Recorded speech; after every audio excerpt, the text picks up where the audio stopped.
Hello and welcome to Six Part. Today I'm gonna start a new series. What if Deku found out about his future wives? Part 1. If you enjoyed this video, please give it a big thumbs up, and to watch more videos like this, subscribe to my channel and turn that bell notification on so you never miss an upload. Now wasting no more time, let's begin. Everyone please be prepared to leave the dorm and head to the school at 0900 hours. Iida yelled from the common area. Since we live on campus now, there should be no excuses for being late. A drowsy Kaminari came down the stairs, followed by an equally exhausted Zero, who said, "Dude, how can you be like this in 6 in the morning?" As they made their way to the kitchen, Zero pointed his thumb out to the sky, which was full of dark gray clouds that looked like a storm was about to arrive, and said, "Yeah man, even the clouds aren't in the mood." As Zero and Kaminari prepared their cereal bowls, Iida Air chopped his arms and responded, "As heroes in training, it is our duty to arrive on time for any occasion, including homeroom." Both of them said, "Whatever." "Milk," yelled Zero as he took the jug of milk from the refrigerator. "Cereal," said Kaminari as he picked up a box of cereal, and they both took 2 bowls from the cabinet and said, "Combini," as they simultaneously poured the cereal and milk into a bowl while laughing. The rest of the class began to arrive as the 3 boys sat in the kitchen. Mina came from the girls' side, followed by Jiru and Yaoyorozu. "Man, can't we get the day off? We just moved in yesterday," she said. "Maybe they'll have it in the auditorium this time, but I'll just bring my umbrella just in case," Jiru said as she looked out the window while spinning one of her jacks. "I don't think Aizawa-sensei wouldn't want us to miss orientation," Yaoyorozu said, "but I wonder if it would still be outside. It looks like it's about to rain." Sue came down, followed by Uraraka and Toru, and remarked, "I actually quite like the rain, Kiro." Uraraka asked, "Is it because you're part frog, Sue?" And Sue simply nodded in agreement. "Aw man, I was looking forward to some outdoor exercises. What about you, Bakubro?" Kirishima said to Bakugo as they were walking. "Don't bother me, shitty hair. I'm not in the mood this morning," Bakugo growled, still furious that Deku had to save him during All Might's final battle. Meanwhile, the other boys descended the stairs as the girls went to the kitchen for breakfast. Uraraka wanted to eat breakfast with Deku before class started, but she was wondering where a certain green-haired boy was while the class was chatting and eating breakfast.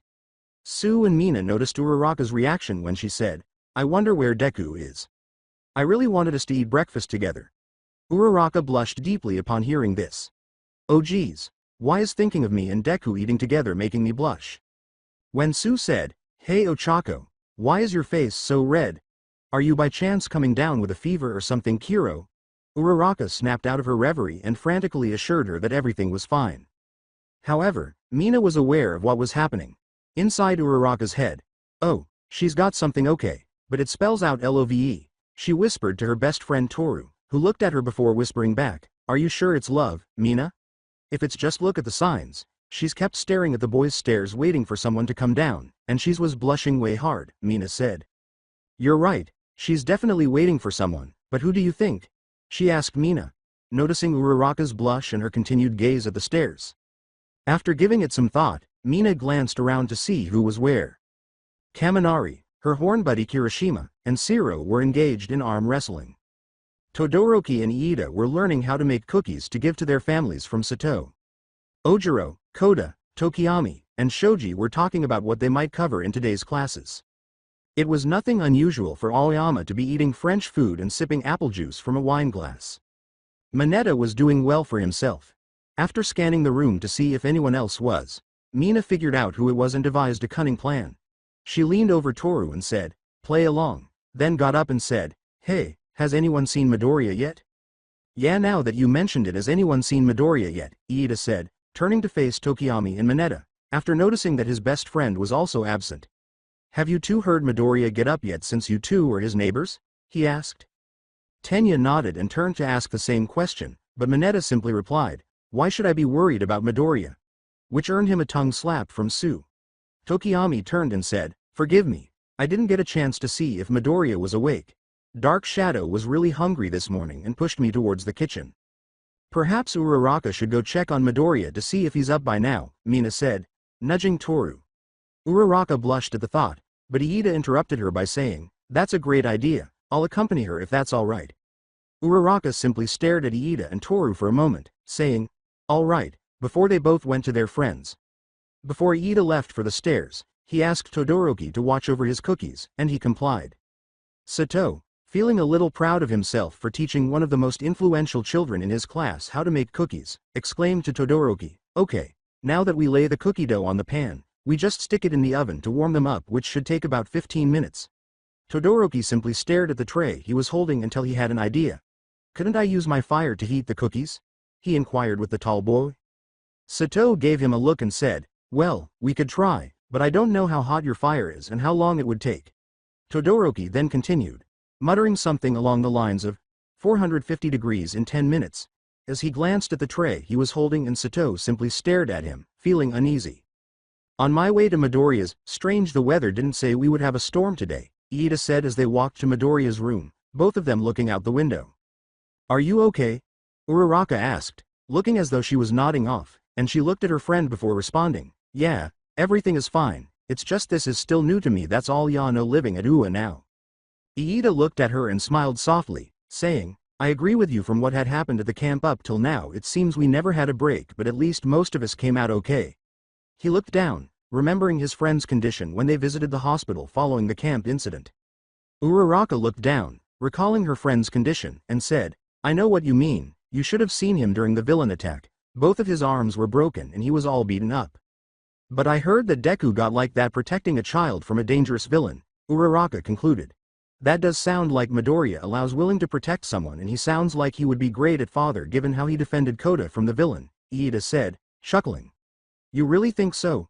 she asked. "Probably, but who knows, let's just get Mido." Iida paused and smelled something burning.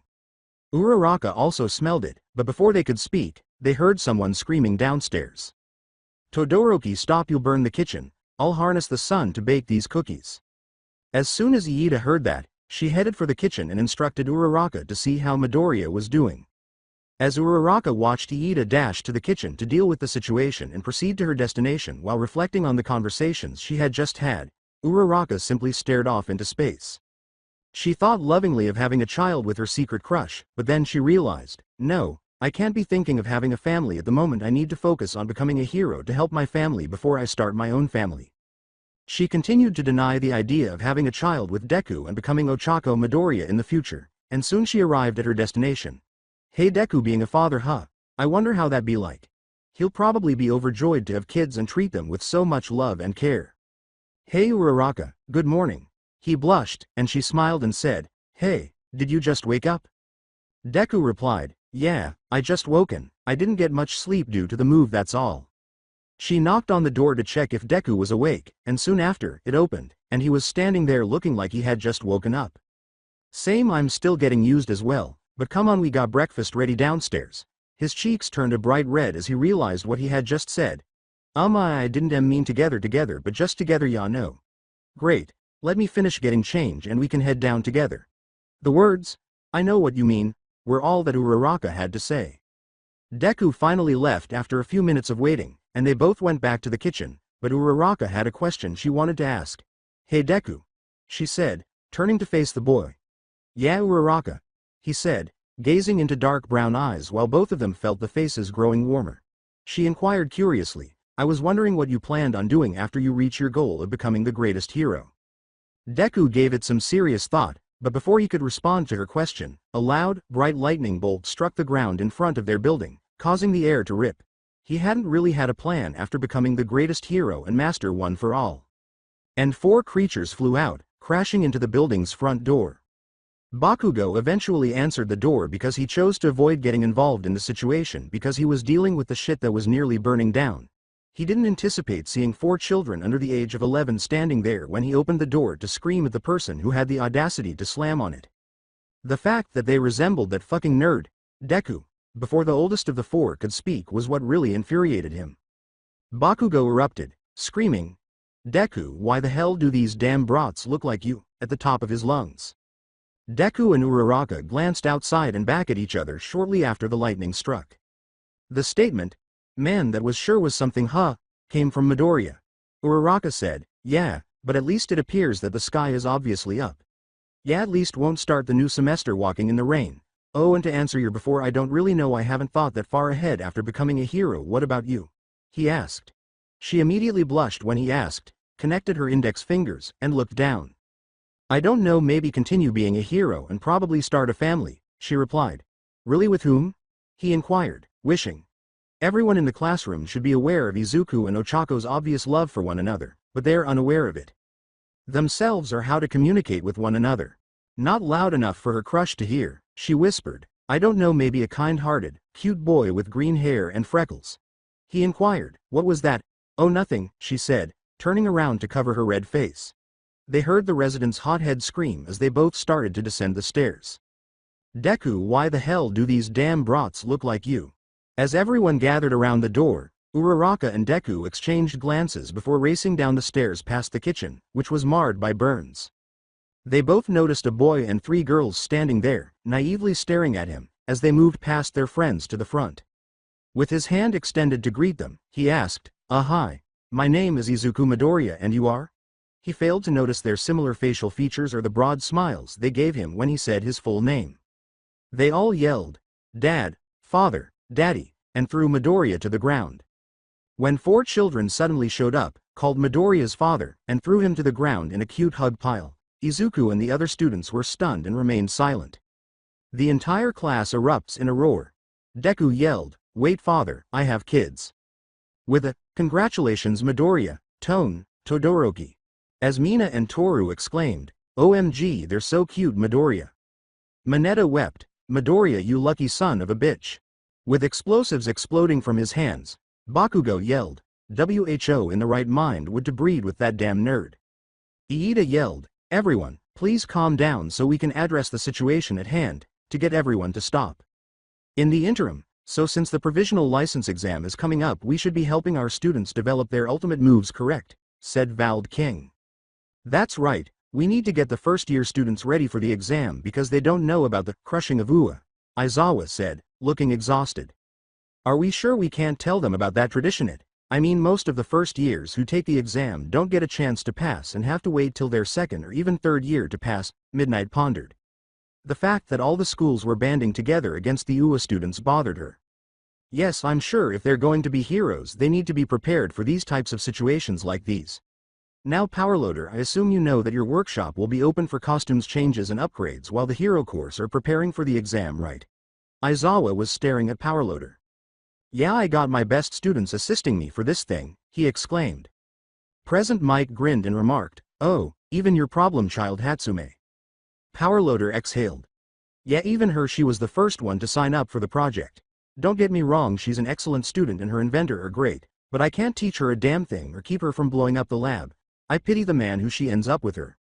Recalling his training with his teacher Nana, Toshinori remarked, don't worry, she's only a first year, I'm sure she'll listen and follow your guidance throughout the years while she stays here. Powerloader stated, I'll believe it when I see it, since he was aware that graduation would be a long way off. With that out of the way, we can prepare for today's Orion. Nedzu paused and glanced out the window toward the dormitories. Toshinori inquired, is everything okay, Nedzu sir? Nedzu grinned and said, yes, exactly. Why don't we stop by your class, Eraserhead? Eraserhead wonders, why sir? As to why he felt the need to visit his students at this hour of the morning.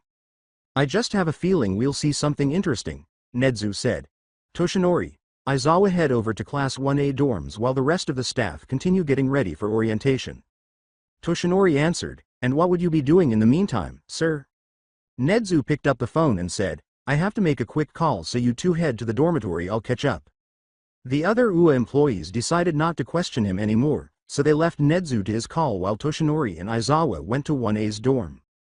As he ended the call, he said, hello, yes, Mrs. Midoriya would mind stopping by for a visit. I believe that there is something that would interest you. Well, this is going to be an interesting day, he said, making a cup of tea. Returning to the dormitories, Yaoyorozu had had enough of the commotion surrounding the recent events and blew a whistle to get everyone's attention. Yaoyorozu said sharply, okay, before we continue with what is happening, I need everyone to be calm, okay? Everyone gave a nod. Okay, now please make way to the seating area to discuss, please. The 4 ended up sitting on the couch in front of the class as everyone moved to the seating area. Okay, so can you 4 tell you names and where you came from? Yaoyorozu then started. With stars in his eyes, the boy said, oh, all right, this is my sister Nana. I'm Toshinori Midoriya, the eldest son of the greatest hero Deku, but you can call me Toshi for short. Greetings, she said in a monotone, pointing to the girl with the blonde, wavy hair with green tips. And our little sister Yori, he said with a cheerful smile, pointing to the youngest with cat features like a tail and ears. Hi, Yori said softly as she hid behind her sister Nana, holding her tail for comfort. Our other sister Aoi. He pointed to the girl with pink dreadlocks with green tips and golden cross eyes. Hiya, Aoi said. Before the boy could ask the question he had just received the answer to, Nana pointed to him and said, and yes, Bakugo, our dad Izuku Midoriya aka Deku is the one of the world's greatest heroes.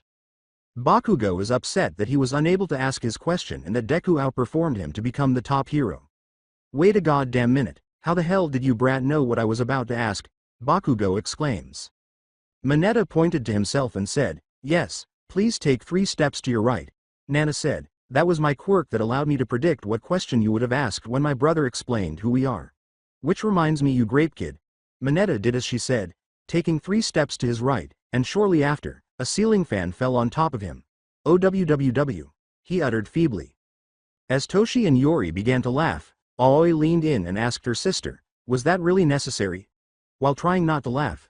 Not really, but this makes me smile, Nana said, glancing at the boy beneath the ceiling fan. Okay, mind that more questions. How did y'all get here? Momo responded. Kirishima questioned, yeah, why do you all look like you should be in middle school? And how come you guys say you're siblings but y'all look completely different from each other except for the facial features? Kaminari continued. Toshi said, Nana got this one, I'm not good for explanation, and his sisters concurred. Okay, to answer all of your questions is that we are from 20 years into the future starting right now, said Nana as she examined her bracelet. We ended up here because as we were having a family outing with our father, mothers, and oldest sister. Wait, mothers as in plural, Mina disrupted, grinning broadly. While Uraraka listened and hoped, Midoriya flushed deeply at the realization that he had more than one wife. As she allowed everyone to process the information, Nana concluded, correct, more than one, but as of how we ended up here, we got caught in the crossfire of a villain attack with a time quirk and another hero, and we got sent back into the past. Todoroki said in a tone that, you 4 are fairly calm given the situation you're in. Well, Nana always says that we live in a world full of random possibilities, so she said something like this would happen at some point. Aoi replied. And plus Dad always did say if we stick together we should be fine, said Yori. Before he could say anything, Mina said, well, I'm glad you guys are okay, but I want to know is who's your mother? Midoriya had said, well, that sounds like something I would say. Everyone, with Bakugo's exception, listened. Take a wild guess, was Toshi's response as he grinned at her and revealed his padded fingertips. Mina turned to Ochako and Midoriya and exclaimed, I knew it, you two would get together and now you both have a child. She cheered as her wish came true. Mina squealed because she recognized those padded fingertips anywhere. As they recently learned that they had gotten together and had a child, Ochako unintentionally activated her quirk, which caused her to float to the ceiling, and Midoriya was an embarrassing mess. Izuku and Ochako both turned to face each other before turning away. Juru held out one of her jacks and said, and there she goes, I'll pull her down. Aoi pulled down her other mother with one of her dreadlocks and said, don't worry, I got her. As he watched his friend being pulled down, Iida remarked, what an interesting quirk, who's your mother? Aoi proudly puffed up her chest and declared, well, I'm the daughter of the world's greatest genius inventor Mei Hatsume, her baby. Nana ped Yori on the side while purring, well, your mother shares that title with my mother as well. My mother is also Melissa Shield. Wait, said Mineta, rising with a gloomy aura. So you telling us that in the future that Midoriya ends up with a harem of 4 beautiful bombshells babes? Midoriya, please teach me your ways, you lucky bastard, he said, charging at him before Toshi stepped in and used his quirk to make him stay on the ground. Please don't talk about our mothers like that, he said, his face irritated. Kirishima pointed to the catgirl and said, well, that's 3 moms, but you said each of you has a separate, so that leaves you Yori. With what appeared to be puppy dog eyes, but no one could tell, Toru said, yeah, come on, kitten. Tell us if she is someone we know, please. Since learning that her mother, Himiko Toga, was a former villain, Yori has been self-conscious about how people perceive her and may assume she will become a villain. Well, you see, my mother, what do I do? What do I tell them if I tell them who my mother is?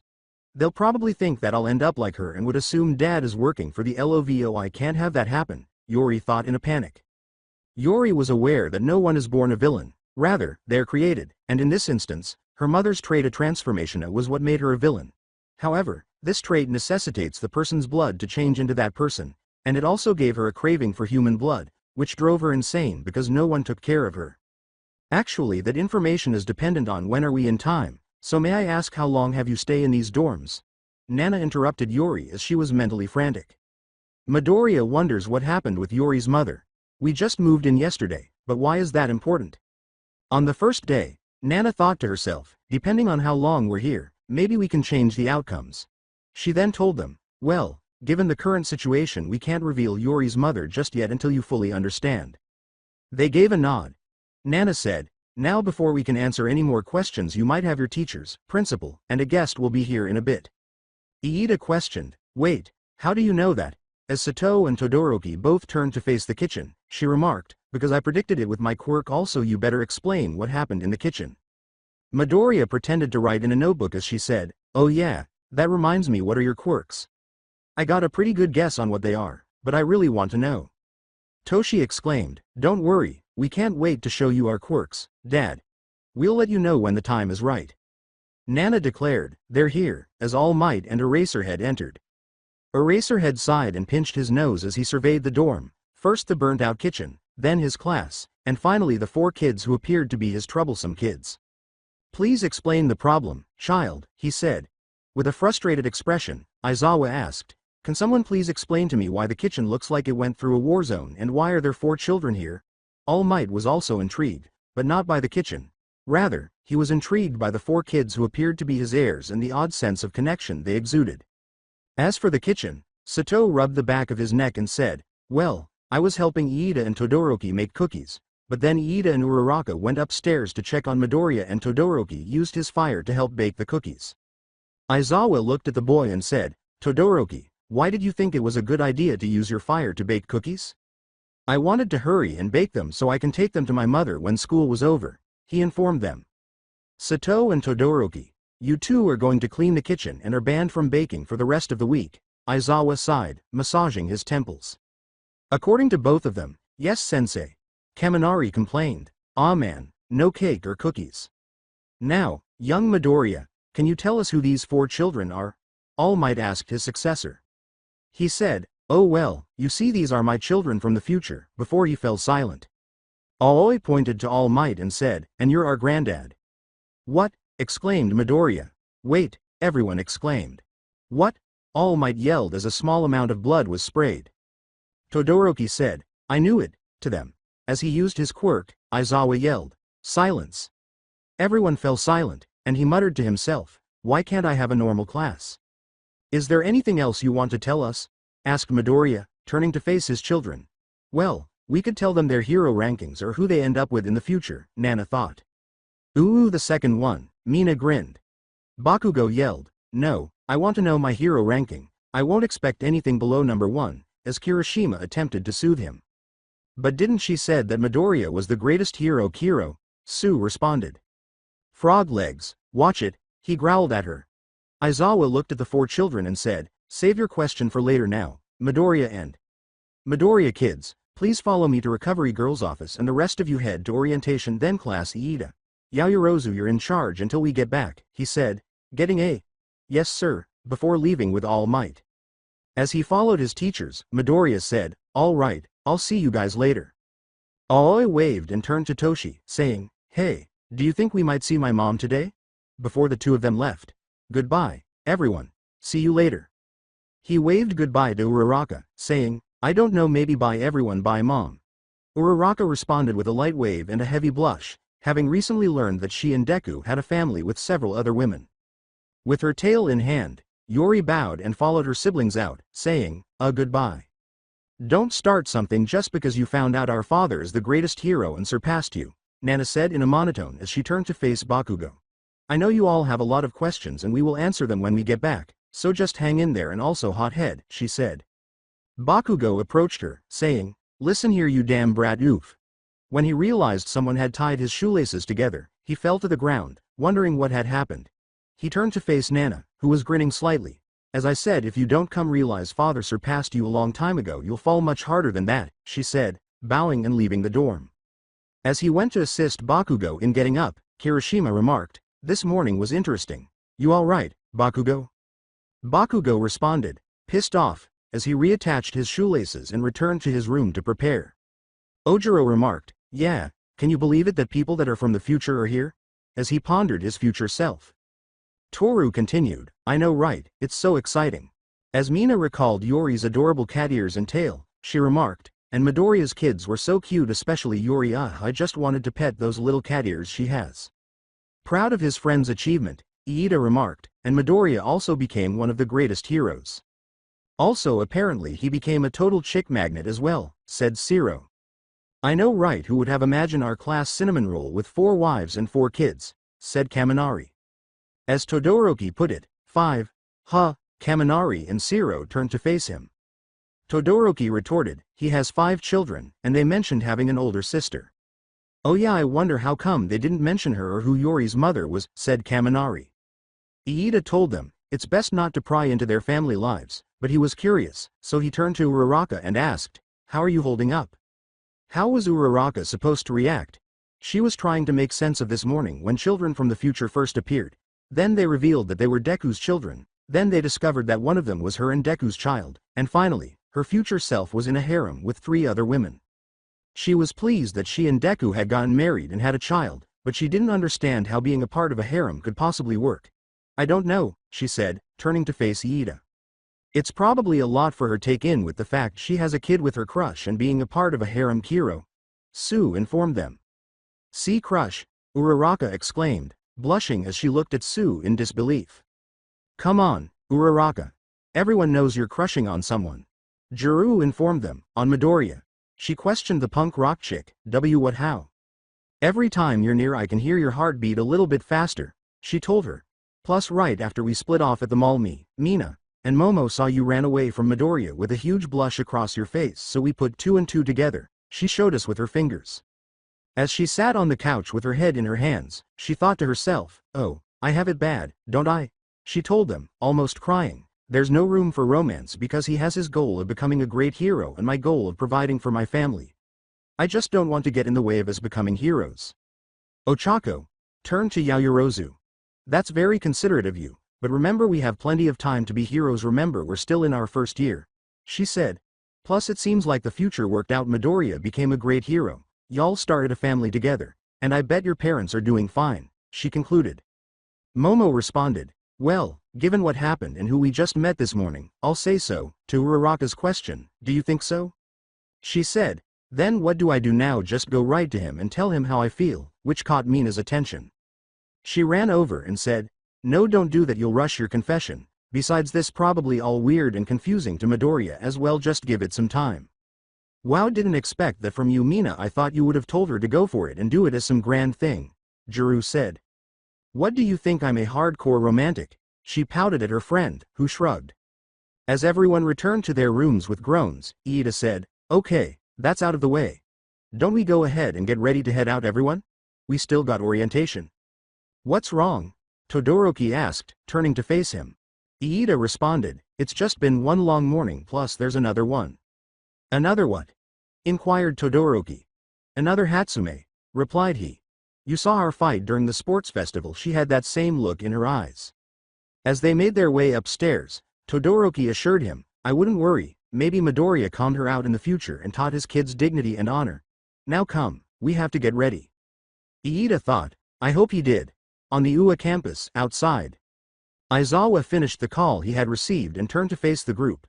I'll leave them to you all might, he said, because Nedzu told me he has some paperwork for me that needs to be done right now, so I should be back before homeroom.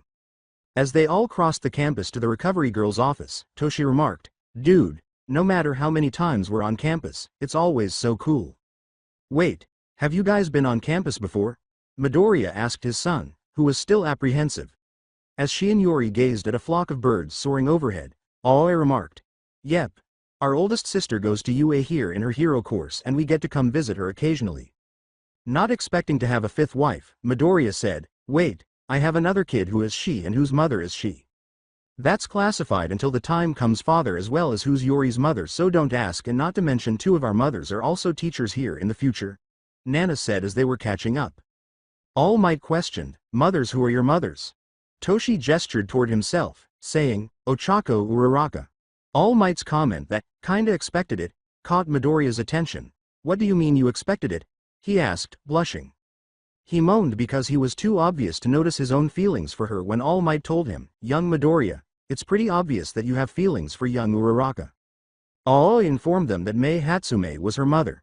He gestured to the Midoriya team, and said, ah, the pink-haired girl who was on your team and went against young Iida in the third part. Midoriya told his daughter, funny, you seem much different from Hatsume, less in your face. She laughed and replied, yeah, I get that a lot, unlike my mother who likes to show off her gear and ideas and is always in your face. I'm more interested in testing the things I make and creating the different support items, plus I'm more organized than her, so there's that. He questioned her, so, have you made anything support items? Aoi turned to face her sister and said, I'm glad you asked to show him Nana. All Might turned to face the girl and thought, Nana. Nana instructed the bracelets on her arms to be activated, and they started to encircle her arm until they reached her elbow, covering her hands with flexible metal. They were yellow with green trim lines running up and down the devices, and they reminded him of Melissa's entire gauntlet, but they appeared to be capable of dealing a lot more damage. Pretty cool, right? I based them off Nana's mother design and added a few extra features like a grabbing hook, a scanner, GPS, and extra metal on the hands to protect them when she punches things, said her father. As she turned her gauntlets back to bracelets, Nana remarked, all of that and it still can't tell time. Well, Aoi remarked back of her head, there's so much cool stuff I put in them that I forgot to add a watch function. It's still pretty amazing, Midoriya told Aoi, who grinned and said, ah, thanks, Dad. Unprepared for the response, All Might asked, who's your mother? Nana? She called him, Melissa Shield, as he spat blood out of his mouth, not expecting to hear his niece's name. Nana reached for something in her purse and said, oh dear, I see you're still spitting out blood. Still worried about his mentor's health, Midoriya said, whoa All Might, are you okay? He looked at Midoriya and said, young Midoriya, I'm fine. I am telling you this once, please treat Melissa right, okay? Nana took a strange-looking gummy out of her purse and handed it to All Might, who examined it curiously before asking, what is it? Inquired. In the future my mother developed a gummy along with Recovery Girl and our older sister that has the effect to restore internal organs back to normal permanently and give them back their strength within a couple of days. Really, that's amazing, thank you, All Might said while chewing on the gummy that had a cherry flavor. Just try not to eat heavy meals when it's done and stick to light meals until your stomach gets back till normal, she advised him. As he felt the gummy's effects, All Might told her, thank you, you really just saved this old man. Yori yawned and grew sleepy, telling him, you'll notice that old granddad. Toshi informed them that it appeared that Yori needed a catnap. As she pulled on Midoriya's shirt sleeve, Yori said, Papa, can you carry me on your back? Big sis always said you give the most comfortable ones. Izuku thought to himself, wow, she's so warm, as he leaned down to allow Yori to climb on. Sure, Yori, hop on, Midoriya said. Yes, the gummy is strong but not strong enough to restore one for all, but you can use your buffing up as party trick or something, Nans told them. Toshi pointed to his sleeping sister and shushed All Might's shout, well that's good to know, wait what? He apologized but went on, how do you know about one for all, which is a global secret? As they each turned on one for all, Nana remarked, actually we all do and we also know what, let's just say them guys. Midoriya and All Might watched in amazement as each child used a different color to activate the quirk. Midoriya even witnessed Yori use it while she was sleeping, causing red energy lines to appear. Both of them noticed that each child had a different energy color. Toshi had green energy lines surrounding him, Nana had blue energy lines, and Aoi had yellow energy lines. It goes on for a minute before everyone, including Yori, deactivates it in some way. Amazing, is how Midoriya described his children's quirks as he watched them activate and deactivate. At the moment our control is vary between 7% and 10%, but it's still strong enough, Nana stated to them. Curious that his successor children were aware of the quirk, All Might questioned, really, but how did y'all know about the quirk itself? Well, it started with me. After I reached the age of 4 I started to have these weird dreams about 7 different people I didn't know, but I kept it to myself for a little bit, Toshi explained to them. Then Nana spoke. Well, it's no coincidence that my name is Nana, right, All Might? Well, when I was already born my quirk was already active, so while my parents were decided my name I immediately said Nana because I heard a woman's voice said it, which surprised them as I already said my first word, she told them. And when I turned 4 years old I started having these vision of a tall man in a business suit and white hair with his hand on the face of another man who also had white hair and asked any of my siblings if they had the visions as well. Aoi explained to them. And when Yori turned 4 years old we started to play around outside to test out her new quirk, but while we were playing chase with each other we started to notice the weird lines covering our bodies and the fact we were moving very fast, and soon as Toshi jumped he went super high in the sky much than he could normally do, and that's when father came outside see what happened and we told him everything. Then he told us everything. Nana concluded. So instead of one for all going from individual to individual it spread out to all 4 of you, said the Almighty. Yeah, but it's kinda of cool though cause I feel much more closer to you and dad because I want to be heroes just like you, Toshi stated to them. Same here, was what Nana and Aoi informed them. With tears in his eyes, Midoriya gazed at his kids, who aspired to be heroes like them. With tears nearly welling up in his eyes, Toshi said, don't cry, dad, because if you cry, I'll cry too. Aoi, who was crying herself, added, and if you cry Toshi I'll also start crying. As he observed the Midoriya family, All Might remarked, I suppose it's a genetic thing. Nana pointed to the 2 people approaching them and said, talking about genetics, isn't that our grandma over there with Principal Nedzu? Midoriya and All Might said, Mom, and Mrs. Midoriya, as Inko walked up to them, her face displaying worry. Izuku dear, what happened? Why did your principal call me to your school, and who are these children with you, and why are you carrying one on your back? Inko inquired with eyes that were worried. Well, the things is that these are my children from the future, which makes them your grandkids, Izuku responded sheepishly. Inko's worried expression turned to one of shock as she gazed at the kids who were smiling at her like her son. She saw that Izuku, who had cat ears, started to yawn and open her eyes, wiping the sleep from her crimson-red eyes. Hi Grandma, she said, before dozing off again. Before anyone could respond, Inko turned to face her and exclaimed, I have grandbabies. All Might tried to soothe the sobbing woman by saying, Mrs. Midoriya, please calm down. I just so happy that Izuku found someone and started his own family, Inko said as she was relaxing. So who's your mother? I want to know. The girl my son ended up with, is it the Ochako girl you always talked about, or is the Hatsume girl that was on your team? She was very close you, she inquired. She began to cry once more when Aoi informed her that it was actually her mother's grandmother in plural. Oh no, did my son turn into a womanizer in the future? She said. Izuku frantically tried to reassure his mother, saying, no mom, it's nothing like that. Nana approached Nedzu and said, that's correct, Grandma. Our father is happily married to all 4 mothers. As he approached the girl, he said, so you 4 were that interesting thing that appeared this morning. All Might and any teachers in the vicinity recoiled when Nana picked up the principal like a teddy bear and said, yep, that was us, and it's a pleasure to meet you again, sir. As Nana put him on her shoulders, Nedzu asked, again? And laughed, I see a little bit of time travel humor. He told her, my how strong you are. Sir, are you all right up there? All Might asks him. They entered the building and Nedzu said, quite right, now come along to Recovery Girl's office, we need to a quick checkup on our new residences and then they could join the rest of the class later on today. With stars in his eyes, Toshi exclaimed, really we get stay on UA campus and get to join class 1A. Best day ever. Aoi also exclaimed with excitement, oh boy. I can't wait to build gadgets with my mother. This is going to be epic. Don't forget this is temporary as we still need to find a way to get back to our time, Nana advised them. Oh, that reminds me, I called Powerloader and your friend David Scheid this morning. Hatsume will be joining today's hero class and Melissa will be here by tomorrow even. He disclosed this to All Might. Really? But wait, how did you who you needed to call?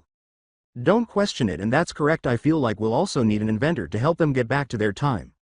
Nedzu advised them. Nana remarked, I'll get to see my mother, how lovely. But why is my mother here? Replied Midoriya, I mean I don't mind her being here, but why did you call her up here? Inko nodded as he informed them, I thought she would be interested in meeting her new grandchildren and she'll stay in the teaching housing while they're here to help look after them. Aoi looked ahead and saw the Recovery Girl's office as All Might approached the door and knocked. Cool, and we get to see Grandma every day, this is the best, she said. The Recovery Girl inquired, who's there? He answered, it's Toshinori and young Midoriya. She opened the door and saw him, Midoriya, a plump woman who resembled Midoriya, a couple of children who also resembled Midoriya, and Nedzu sitting on one of the children's shoulders. My god, it's only been 1 day and he's already here this early, she said. She was already experiencing the beginnings of a severe headache. "Toshinori, please tell me what this is," she said irritably. He began, "Well, you see what happened. In the meantime, Class 1A. Aizawa entered his classroom wearing a drab face. Iida raised his hand in agreement as he said, 5 seconds to get ready, not bad. Now for today's lesson we'll be meeting at ground beta for viewing." "Who would we be viewing, sensei? Will it be a pro hero?" he inquired. "Not really, we'll be viewing the Midoriya kids in a mock entrance exam to see where they stand in the future, and if they manage to beat most of your scores I'll have to work you extra harder, and if they don't then you'll have to help prepare them for when they take the exam in their time." Aizawa responded with a mix of disbelief and Mina worriedly replied, "Wait, are you serious? But aren't they too young to take an entrance exam like the one we took?" "Yeah, but they're Midoriya's kids and since they want to be heroes like him they must have trained before they came here." Ojiro replied to her question. "Yeah man, have you guys seen how much training Midoriya does? It's insane, so he must have a hand in their training," Kirishima replied. "It's true, we go on morning jogs on our off days," Iida said. "Is this alright with Midoriya and his kids?" Yaoyorozu then raised her hand. Actually, it was their idea, receiving astonished looks from his classmates. "Right after we left the dorms Midoriya's kids suggested helping you guys with the provisional license exam that's coming up for you guys. But I said what can you offer to them, and they said that they've been training along with their father's help here and there to become pros and they wanted to prove their worth by doing a mock entrance exam," Aizawa concluded. Kaminari stated, "So they really are trained despite them being kids." Shoto, who was interested in the skills of the younger Midoriyas, stated, "And they're going to take this mock entrance exam to prove that they can help for our provisional license exam. This could give us a chance to learn different techniques for the licensing exam," Tokiyami stated. "Correct," was Aizawa's response. "TCH, there's no way Deku's damn brats are going to beat my score," Bakugo stated. Bakugo glared at Zero when he said, "I don't know man, they seem pretty confident to suggest something like that." Shoji held up his hands and said, "Well, is there anything else, sensei?" "Yes, there is one more thing after their mock exam and lunch," Aizawa said, squinting his eyes. "You all will have the option to versus the four of them." He ended up receiving a few curious and worried looks as well as one ferocious smile. After one lengthy explanation, we returned to the nurse's office. The recovery girl looked into Yuri's mouth with a tongue stick and said, "Well, you guys definitely had an interesting morning. Now, open your mouth and say ah." "Ah." Yuri's mouth opens, revealing her cat teeth. As she handed Yuri a lollipop and checked off her clipboard, the recovery girl said, "Well, you youngsters seem in tip-top shape."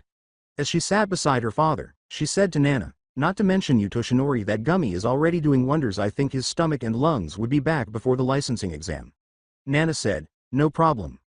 Midoriya questioned his daughter, "Nana, are you certain that taking a practice entrance exam is a good idea for you guys?" "Don't worry about it father, we will be fine, I promise. Besides, you help us train our quirks," Nana assured him. In reference to his entrance exam, Midoriya remarked, "I know, I'm just worried about you guys." Aoi winked at her father and said, "Don't worry about us, Dad. We have good control over our quirks, plus we promise not to break any bones in the process." He finished taking out his notebook and said, "Hee. Yeah, you don't want to end up back here again," Midoriya said. "Recovery girl will give you an earful, but if you guys really want to do it then you have to tell me your quirks."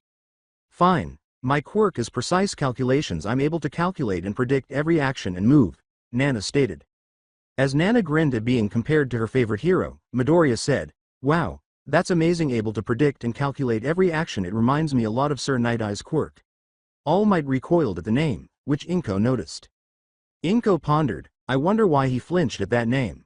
As he used it on a chair and himself, Toshi remarked, "Well, my quirk is a little bit of a combination of my mother's and grandma's. I can neglect or amplify anything or anyone's own gravity and freely control it in the air along with myself," he said, floating around the room with the chair that had lost its gravity. "But if I used it too long I'll get nauseous just like Mom does," he concluded as he descended again. As he wrote it down, he exclaimed, "Wow, that's amazing, it's like a sophisticated form of telekinesis." As he executed a variety of kicks and chops, he remarked, "I know right, Nana and I have been taking martial art classes to be better in close quarters combat." "Smart," All Might concluded, tussling Tashi's hair by saying, "It's better to learn different fighting styles just in case a villain gets in close to you younger Midoriya." "I have two quirks," Aoi explained, grabbing a chair with her hair from across the room and bringing it to her. I can lift objects with them, including myself, and they're very strong and durable too. Well, I have my mom's quirk of zoom, which I mostly use to build support gear, and my other quirk is called hair extensions, which I can extend and retract my dreadlocks. Midoriya noted that it was so versatile it has a lot of uses for both rescuing and combat. Inko pointed to her hair and remarked, with that much hair it must take a while to keep it from getting tangled. It does. I would ask my mom to help, but she doesn't keep up with her, plus she's always covered in grease and oil, so I usually have our other big sis or Nana to help me. Aoi murmured. Well, you don't have to worry, I'll help you with your hair, said Inko to her. Aoi hugged her and said, thank you, Grandma. Inko was grinning warmly and thought, I'm definitely spoiling these kids. Midoriya said, looking perplexed, but what I don't understand is where does the extension part comes from, because neither Mei nor I have that quirk at all. The children said, not yet. As Yori enjoyed her lollipop, she told him, don't worry about that, Papa. As for me, my quirk is called Blaze Cat. I inherited the cat features from Mommy, which mutated to let me have a tail, cat ears, cat eyes, and the reflexes, but as for the blaze part. Yori closed her eye and took a deep breath, and then fire began to ignite around her until it died down, where it was more controlled around her wrist, at the tip of her tail, around her ankles, and even formed a small cat bell out of fire around her neck. All Might, Nedzu, Inko, Recovery Girl, and Izuku were astounded by what they saw. Now, instead of being shy, Yori had a self-assured look and a smile that made him think of All Might. In a boisterous, wild child voice, she added, and for the blaze part I'm able to shoot fireballs from my mouth and the tip of my tail. She also added, and able to deliver blazing kicks and fiery punches as well. As her flames subsided, she returned to her normal self. Yori quickly bowed her head to Nedzu and the Recovery Girl and said, I can't believe I burned parts of my clothes again and I left burned marks on the floor. I'm so sorry. Inko whispered to her son, her fire quirk must be inherited from your father's side. Nedzu handed them each the blue uniform with white stripes and said, no problem, Yori. I was going to have you guys changed into these UA training uniforms anyway to before your mock exam, he said. And don't worry about them, we updated them after this year's sports festival so they can withstand any heat. Toshi looked at his uniform and said, wow, that's really cool. Now that you have your uniforms, I want y'all to head back to class now to get ready for your mock exam and afterwards your battle trial, he stated to Midoriya and his children. They said, yes sir, and went to 1A. As she ran, Aoi remarked, there's a rotten egg last once. As he ran after his sister, Toshi asked, do you even know where you're going, Aoi? To which she replied, nope. The words, be careful, kids, came from Midoriya. As he observed them, Nedzu said, welp. I hope they enjoy their time here. As she went to get the beds and medkits ready for anything, the Recovery Girl sighed, I just hope they don't have the habit of constantly putting themselves in danger or injury themselves. As he and Inko left the room to go to ground beta, All Might remarked, I have to say Ms. Midoriya, those kids are a lot like your son. As she followed him down the hall, Inko said, oh, please call me Inko, and what do by that? Well, they have the same passion and drive to become heroes like young Midoriya. I can see the exact same determination in their eyes when I first met him, All Might stated to her. It's nice that they want to follow in their father's footsteps of becoming heroes, but I can't help worry about them, said Inko. As he anticipated how his successor would assist them, he said, well, don't worry, Midoriya will keep them safe and guide them on the right path. Inko said to the skeletal man, well, that's good, but I have a question for you, All Might. Please call me Toshinori, and what's your question? She inquired curiously. How did you cringe at the name when Nana mentioned a hero named Sir Night Eye? Well, All Might said with a serious expression, it's kind of a long story. As his student was occupied with one of her devices, Powerloader called out to her, Hatsume, Hatsume, Hatsume. In an attempt to get her attention. Hatsume, he shouted in exasperation as he caught her eye. Hatsume was tinkering with the wiring inside the jetpack, barely listening to her teacher, when she said, yes, sensei. Better hurry up. I'm busy fixing my jetpack baby from the sports festival. As she turned around rapidly, gleaming in her eyes, Powerloader sighed and said, look, Principal Nedzu informed me that after lunch you'll be joining Class 1A hero training for today. This is an opportunity I can't pass up. I get to pitch my babies to them, and who knows, maybe one of them will want me to build all of their support gear, she said, running around the room gathering her babies. Then once they go pro thanks to my support gear, soon everyone will be using my gadgets, she added, laughing uncontrollably. I hope those kids are ready for later today, said the Powerloader, perspiring. Class 1A. Aha, Aoi exclaimed as she opened the classroom door. I knew I'll find it. When she was dressed in their PE, the entire class stared at her, consistent. Toshi, who was chasing her while wearing the same gym uniform, said, Are you sure this time? From behind her, nearly out of breath. Because that's what you said the last 4 times. As he was followed by Nana and Yori, Deku began to notice the similarities between his daughter and Hatsume. Oi, I know you're excited, but we could have got here a lot faster if you just let me show the way, he said to his daughter. As they entered the room and stood in the front, Aizawa remarked, It's about time you showed up. Izuku then moved to his seat behind Bakugo. I already explained to the class on what we're doing today, so there's no reason for me to go over it, he stated to them. Nana replied, Very logical, but there's some question I would like ask that I forgot to? And Aizawa nodded in agreement. Just as Nedzu entered with all might, she inquired, Are we permitted to use any support gear, and will our score from our mock exam transfer into the future when we are ready to attend UA? As Nana picked him up and laid him on her shoulders, he said, The answer to that is that you are allowed to use any support gear you have on hand that was built by you, and your scores will not be transferred into future when you all decide to take the entrance exam in the future. As a matter of fact, I'll make a mental note to my future self to grade you harshly when you do, he laughed. Aoi and Yori nodded in agreement as Toshi stated, Cool wouldn't be far to the others if we got in due to our past scores. Recalling that the test was challenging, Shoji asked them, Still anxious, are you kids really up for it? To which they replied, Sure we are. As they left, Nedzu turned to the students and said, All right, you 4 will accompany me to the bus that will take you to ground beta, where your exam will be held. And you students will also accompany Aizawa to the viewing room, so come on, kids. Deku advised them to be safe. As she followed Nedzu on Nana's shoulders, Aoi reassured him, Don't worry, Dad. We'll be fine. After saying, Now let's head out everyone, Aizawa picked up his sleeping bag and left with his class. The parking lot outside, as she searched for their driver, Yori said, Mr. Nedzu, who'll be driving us to the mock exam.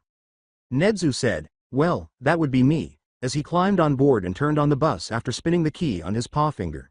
Seatbelts everyone. Toshi prayed, Please let this be just another bus ride. As they all got on board for their ride, Nana remarked, With Nedzu no way.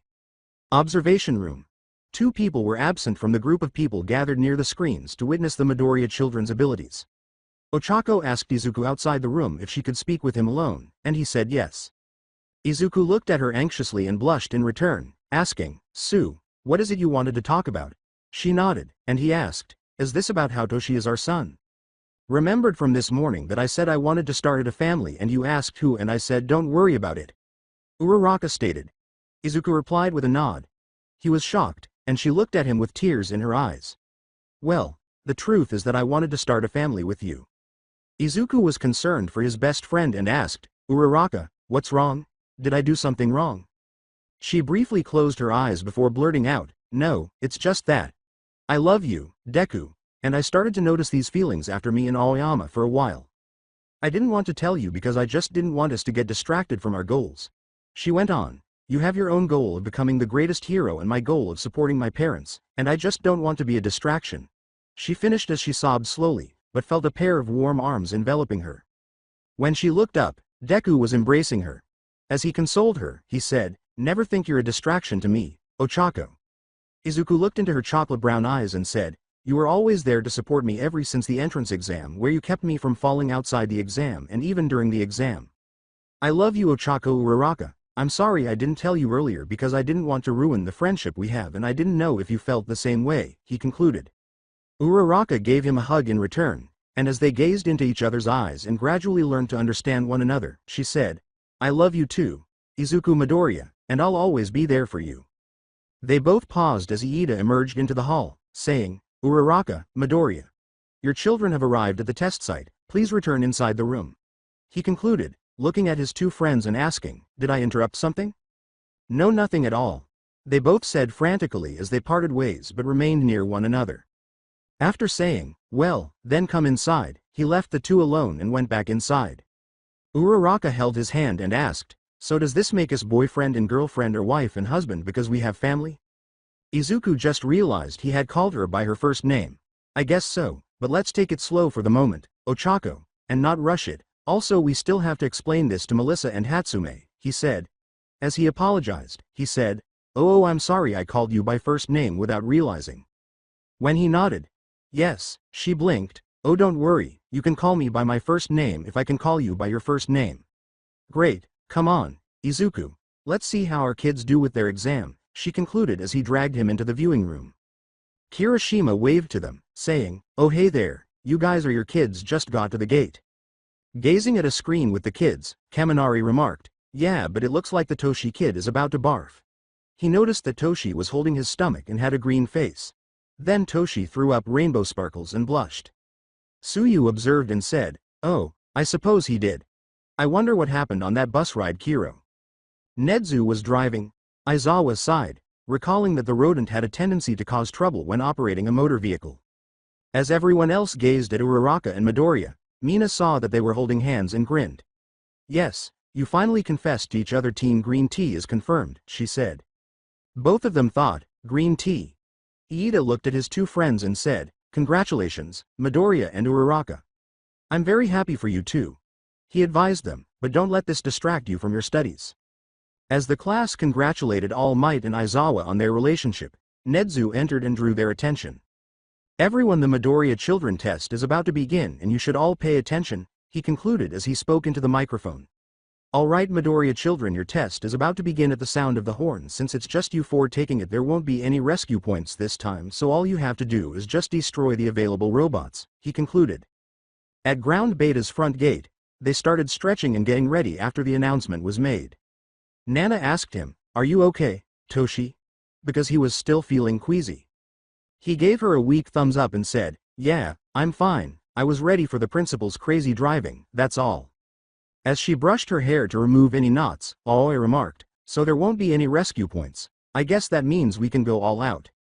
With a "seems like it" expression, Nana turned on her gauntlets to make sure everything was functioning properly. As his sisters gazed at him, Toshi remarked, "So why don't we make this interesting? Whoever gets the least amount of points has to help Aoi's mom clean out her workshop when we get back to our time." Aoi remarked, "Oh, you're so on," because she detested having to tidy up after her mother whenever she wanted to use their private workshop.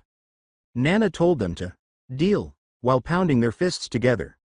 "I'm in as well," Yori declared while transforming into a blaze cat.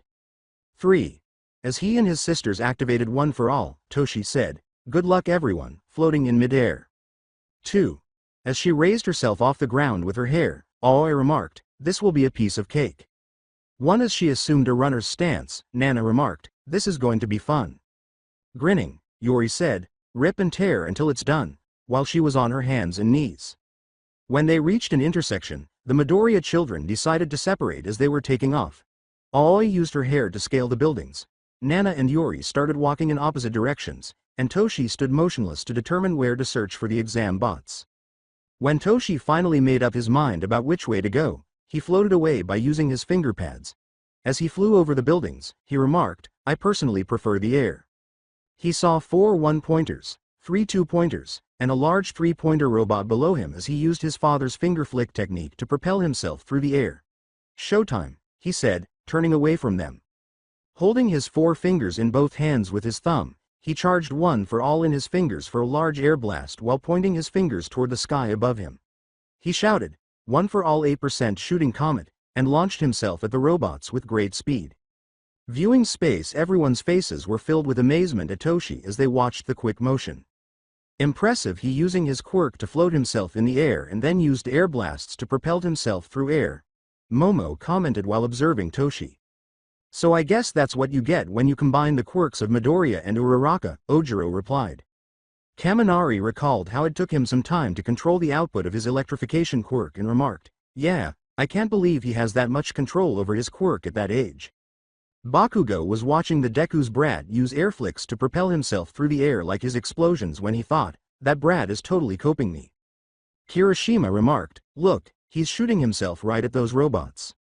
Before "Sweetie, son," was uttered aloud by Uraraka and Midoriya as everyone examined them.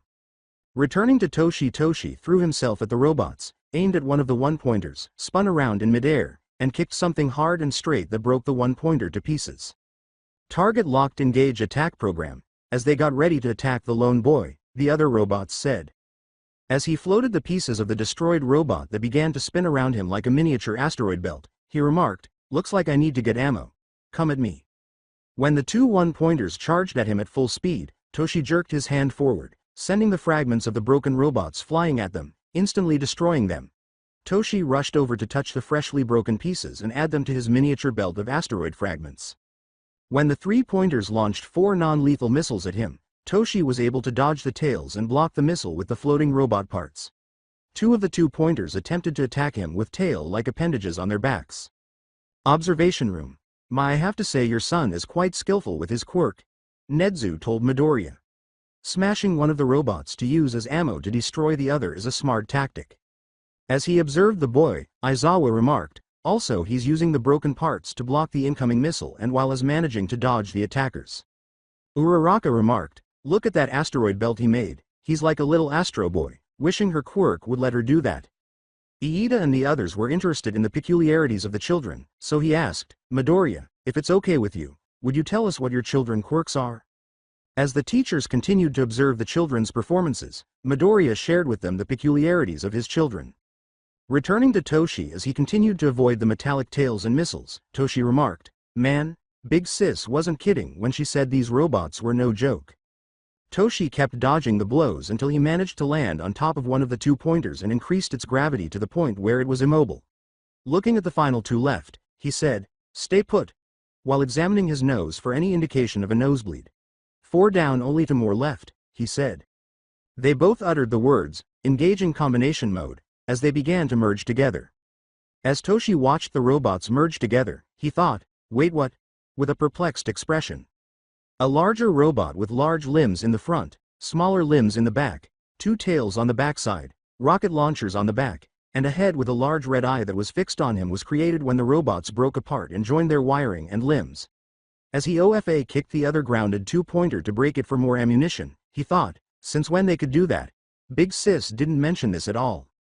Observation room. Recalling that the exam robots were unable to fuse together, Zero asked, since when could those robots do that? Nezu cried out, these robots always have that capability to that. They only do that under certain circumstances such as destroying a group of them on your own. He went on, but was cut off.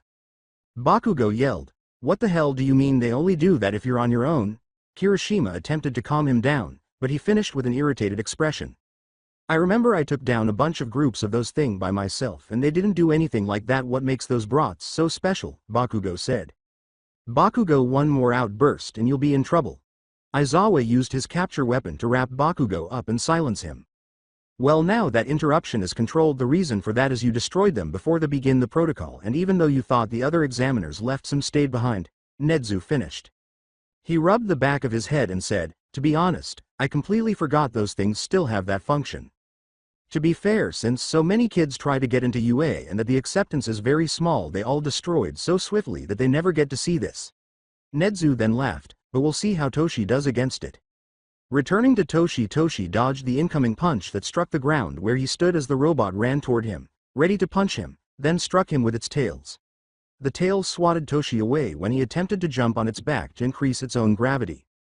As he tried to think of what to do next, Toshi thought, I guess it's learning from what I did to the other one. Before long, the robot pointed its rockets at Toshi and began firing.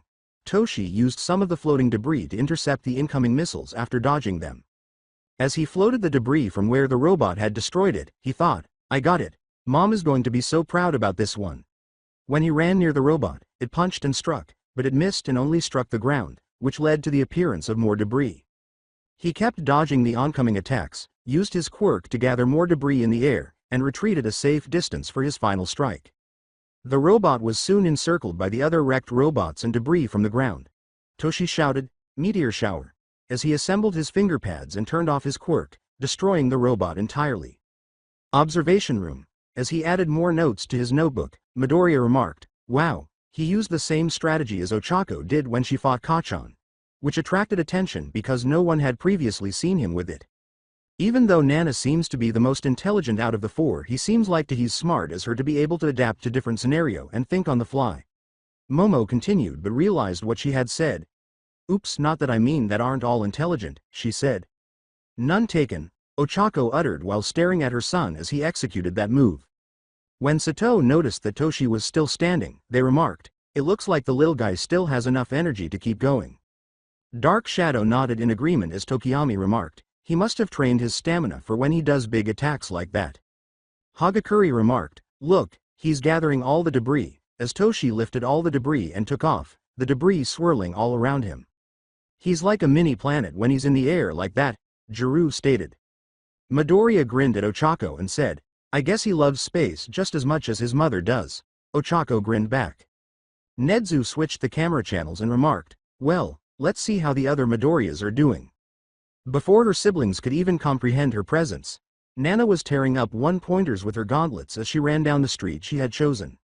Looking up at her brother flying over the skyline, Nana remarked, "Looks like Toshi took the high road."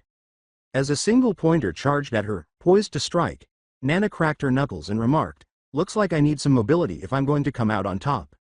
She dashed to confront the robot, but it quickly launched a fist at her, almost missing her as she allowed it to miss its attack before launching a counterattack. "Calculated counter," she shouted as she punched the bot hard without killing it. As she examined the wiring and adjusted it, she remarked, "Good, I didn't damage it too badly. And this should give me full control of its monitor functions and its weapons arsenals." Nana climbed onto the robot's back and connected the wires that powered it up. As she rode away, she exclaimed, "Great, let's ride now." Viewing space as he sipped his tea, Nedzu remarked, "My, what a clever girl she is." Iida looked at the screen and asked, "Is that even allowed, sir?" "If you remember correctly, Mike did say anything goes as long as you didn't do anything villainous during the exam. But still, isn't that a little bit dangerous to be riding on the back of that thing?" Iida asked. Nedzu concluded, "Probably, but look, she's having fun, so why ruin it?"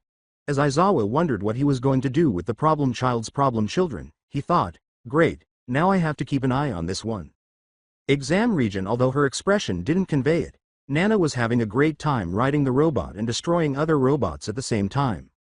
As she slowed down and realized that the robot's battery was running low, she muttered to herself, "Let's see, I destroyed 4 3-points, 3 2-pointers, and 6 1-pointers. She also saw a horde of robots encircling her. As she stepped off of it and smashed it with her gauntlet, she sighed and said, "Make that 7 1-pointers. And I was enjoying my joyride too." She noticed that there were robots all around her as she looked around. She prepared for battle by adopting a boxer's stance and cracking her knuckles. As one of them attempted to hurry her, Nana yelled, "Who's first?" and then rushed up to destroy one for all in her first, punching it and sending out a gust of wind to push the robots behind it back. 2 additional robots attempted to attack her from the left and right, but she jumped just in time, causing the 2 robots to collide and destroy themselves.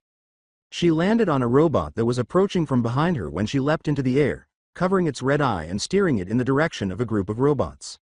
As she got close to them, she leapt off and landed away from the robots, colliding with the others behind her, causing a massive explosion. A tiny rocket then shot straight at her from the smoke, but she deflected it back to its launcher by catching it with her gauntlet. She said, "Return to sender," as she readied herself to confront the other robots. Viewing space as they all watched Nana battle the army of robots, Jiro remarked, "Dang, that girl is a badass." As they watched the young girl, Mina and Toru applauded, "That's right, Nana, cool girls never look back at explosions." With his fist over his heart and a tear in his eye, Kirishima remarked, "She's holding her own against those bots," looked away from an explosion, and caught a rocket coming from behind and sent it straight back. That's the definition of pure manliness. Which caused Kaminari and Shiro to stare at him. Izuku grinned at his daughter's performance and remarked, "I need to ask Nedzu for a recording of this so I can show Melissa when she gets her." While they were still observing the examiners, Nedzu told Midoriya, "Don't worry, the cameras have been recording them since the start of their exam." In the meantime, something felt strange when Powerloader entered the studio to see what needed to be restocked and to check on the inventory. He looked around, saying, "What a second, I don't smell any smoke, and nothing has exploded yet." He asked, "Where's Hatsume?" until he came across a note that was stained with grease. "I went a little early to see Class 1A because I was excited to show my babies and ideas. I will be back later." Hatsume with a sigh, the Powerloader pocketed the note. As he locked the studio doors and made his way to the teacher lounge for coffee, he concluded, "I'm not letting this go to waste, but I'm not sure whether to be happy or worried that she went off on her own." Hatsume was speeding through the UA hallways with her repair jetpack, heading for the viewing room, where she had heard Class 1A was waiting with a case full of her new invention to test on them. She turned off her jetpack as she approached the door, avoiding a collision. When she intervened, she saw that everyone was staring at screens that depicted 4 different children competing against the exam robots. Of the 4, one drew her attention, causing her to gasp as everyone turned to face the girl with the yellow eyes with crosses in them and pink dreadlocks similar to her own but with green hair tips. Midoriya tried to explain what was happening after noticing who was present. Midoriya started to say, Hatsume. I know this is strange but I can explain. But Hatsume interrupted her right away. Hatsume exclaimed, my baby, with delight in her voice. A decade ago, while many children were busy playing superhero roles on a playground, a young girl with pink dreadlocks and yellow crosshairs was sitting at a table fiddling with a toy robot that she had just received for her birthday. She was accompanied by another young girl with round glasses and cyan blue hair who looked up from her book to see what her friend Hatsume was doing. So if I connect this wire to here and move this circuit over, you should be able to walk and talk without a remote controller. As she watched the robot struggle to walk a straight line, she remarked, that's so cool, Mei, with your tech know how you can be an amazing hero.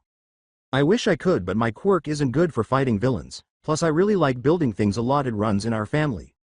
Hatsume stated to her friend Nikki. She and Nikki attended the same school, got along well, and shared a love of gadget and gizmo books. As they recalled a movie in which a sniper disarms a target from a great distance, Nikki told her, nonsense. With a quirk like yours you could be a cool sniper like the ones in those cool action movies. Mei concluded with stars in her eyes as she took out her idea notebook and started coming up with new ideas for her inventions. Yeah, but I probably would only be helpful for certain situations, she told her, but I want to be helpful for all heroes. I want to help create support gear that could help them defeat the bad guys, and once everyone finds out whose support gear they were using, then I'll be the most famous inventor in the world. Nikki said, okay then, but I just hope you can remember others' names. She was fortunate that Mei was able to learn her name, despite the fact that it took 2 weeks. So what about after that? Nikki asked, knowing that Mei had a propensity to forget people's names and was more preoccupied with technology. Mei responds, what do you mean after that? Nikki concluded, well, what would you do after you become a famous inventor? Well, I don't know about that, but who knows, probably keep creating new gadgets, she says. Nikki asked, well, don't you want to get married and have kids? Mei sulked to herself, yeah, like that will ever happen. There's no way I pick some boy over my babies. Well, what if you and the boy share the same interest and he so happened to caught your eye? Nikki responded. Mei told her, you really need to stop watching those romance shows with your mom. She said, never, and they both laughed. Today, my baby, cried Mei as Aizawa abruptly wrapped her in a capture cloth. Before he spoke, Aizawa thought, so annoying. He said angrily, Hatsume, what are you doing here? You weren't supposed to be here until after lunch. With stars in her eyes, Hatsume concluded, well, I couldn't wait to show my babies to you hero course guys, so I decided to show up a little bit early, Mr. Scarfman. But now I'm more curious about how my daughter is here. Midoriya asked her how she knew it was her daughter. Wait, how did you know that was your daughter? Who are you guys again?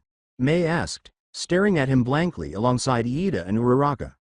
Feeling insulted, Iida chopped off his arms and retorted, I'm Tenya Iida, the person who you tricked into being a walking advertisement during the sports festival. Uraraka said somewhat angrily, really, we were on the same team during the caviar battle with Deku. Ignoring them and concentrating on the screen, Hatsume remarked, never seen Ya before in my life. So why is my daughter Aoi here now? She asked, her expression growing more perplexed. Iida responded, still angry with her, wait, so you can't remember our names or who we are, but you already know that girl's name and that she's your daughter.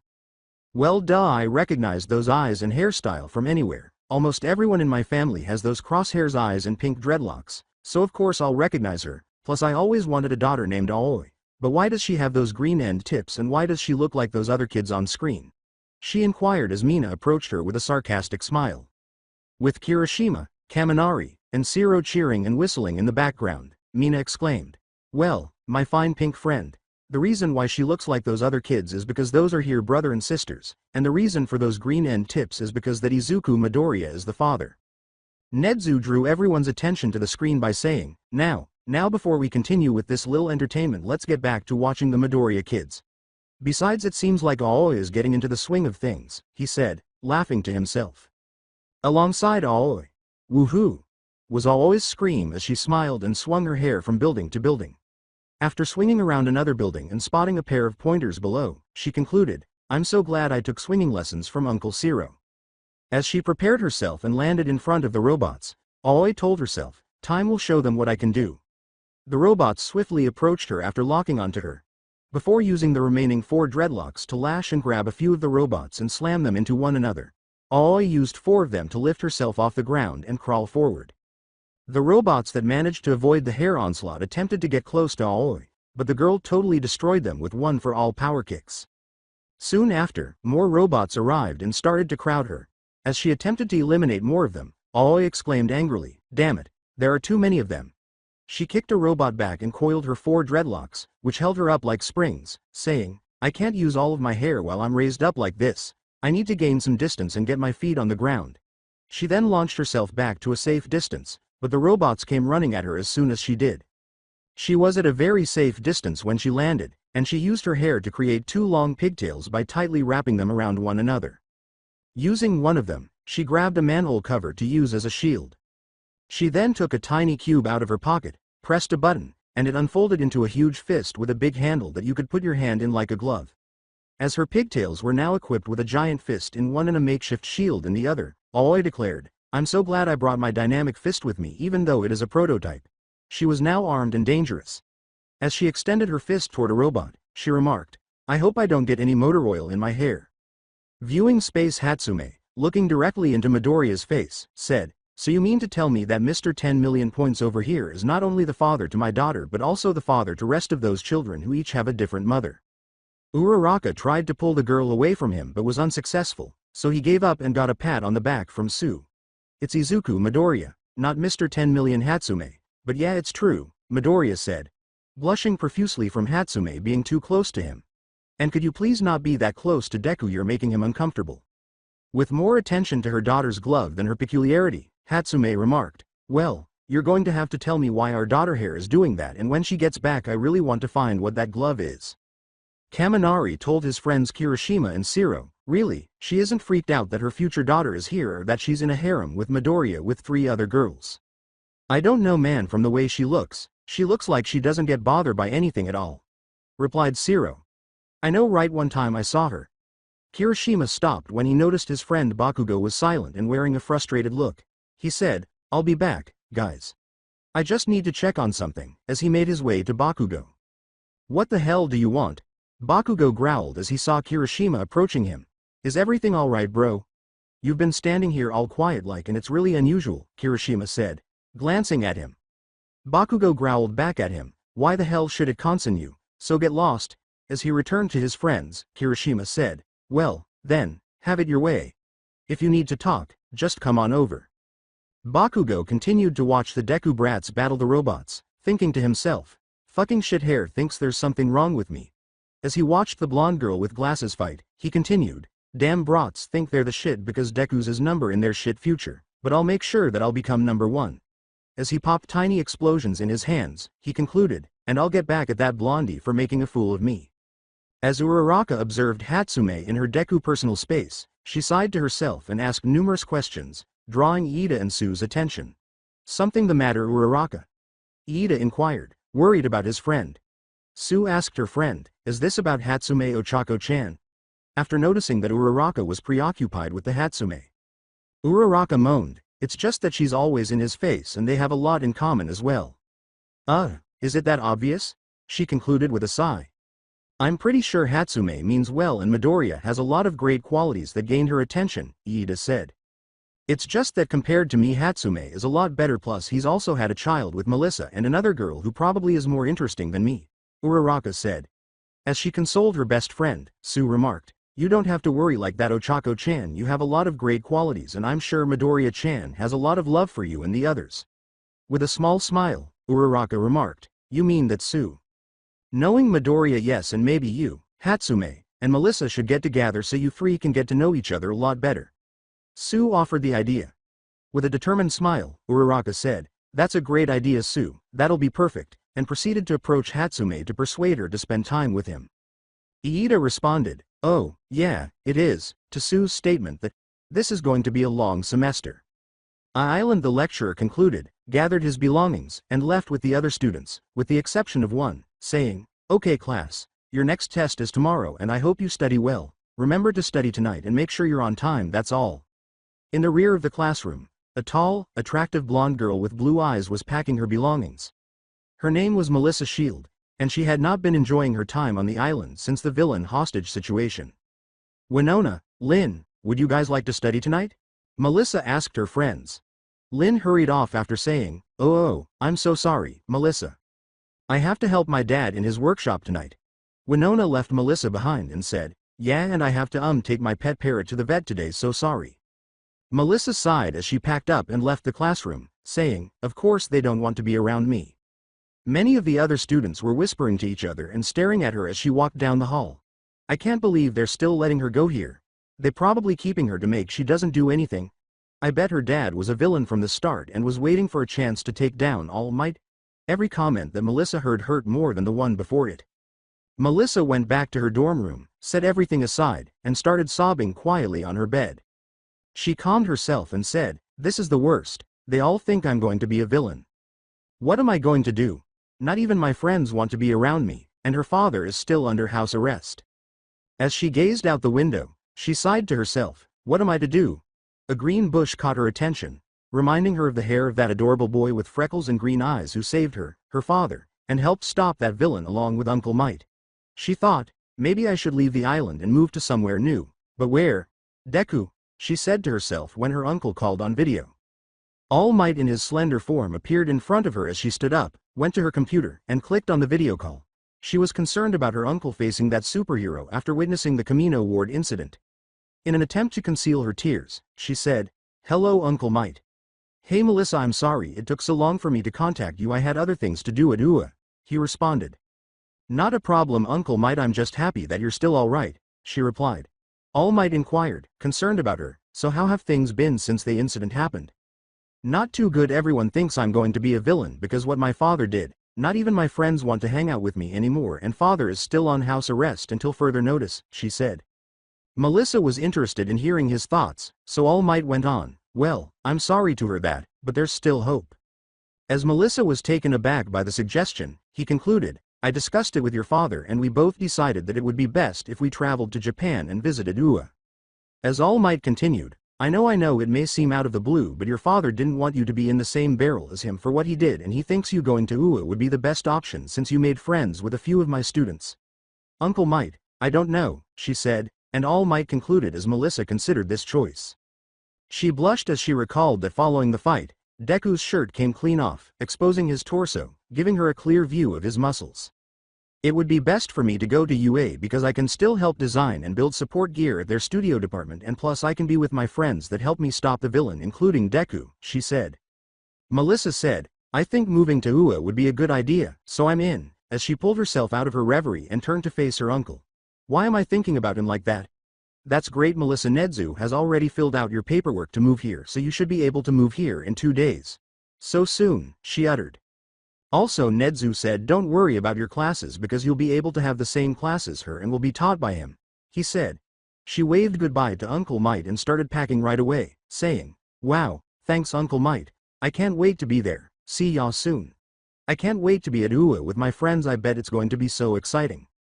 The UA observation room. As they watched the Yori mock exam, every student was silently glued to one of the screens. It appeared as though the Hellflame hero Endeavor was present because half of the street was covered in burnt scrape metal and scorch marks from feet. What? Jiru uttered. The Siro uttered. Fuck, was Bakugo's irate tone.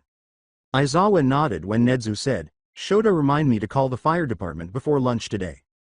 Alongside Yori yelled, Blaze kick, as she used it to get higher in the air and delivered a devastating burning kick on top of a bot head. She curls up in a ball of fire, flames roaring from her ankles, wrist, and tail. She yelled, Flame wheel, as she fell to the ground, bowling through the robots and leaving a trail of long, scorched marks. To prevent dizziness, she placed her hand on her head as she stopped. She stood back and remarked, Man, I really need to work on that move. I always get dizzy afterward. The words, Target locked, deploy heatseeker missiles, swung around as she saw 3 missiles approaching.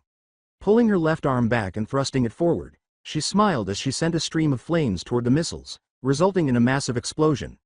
The words, Come at me you rust buckets, were uttered as Yori leapt out of the smoke, her hands covered in flames, and she lashed out at one of them, clawing at it. She was hit by another bot after it attempted to knock her off the one she was on but failed when she jumped off.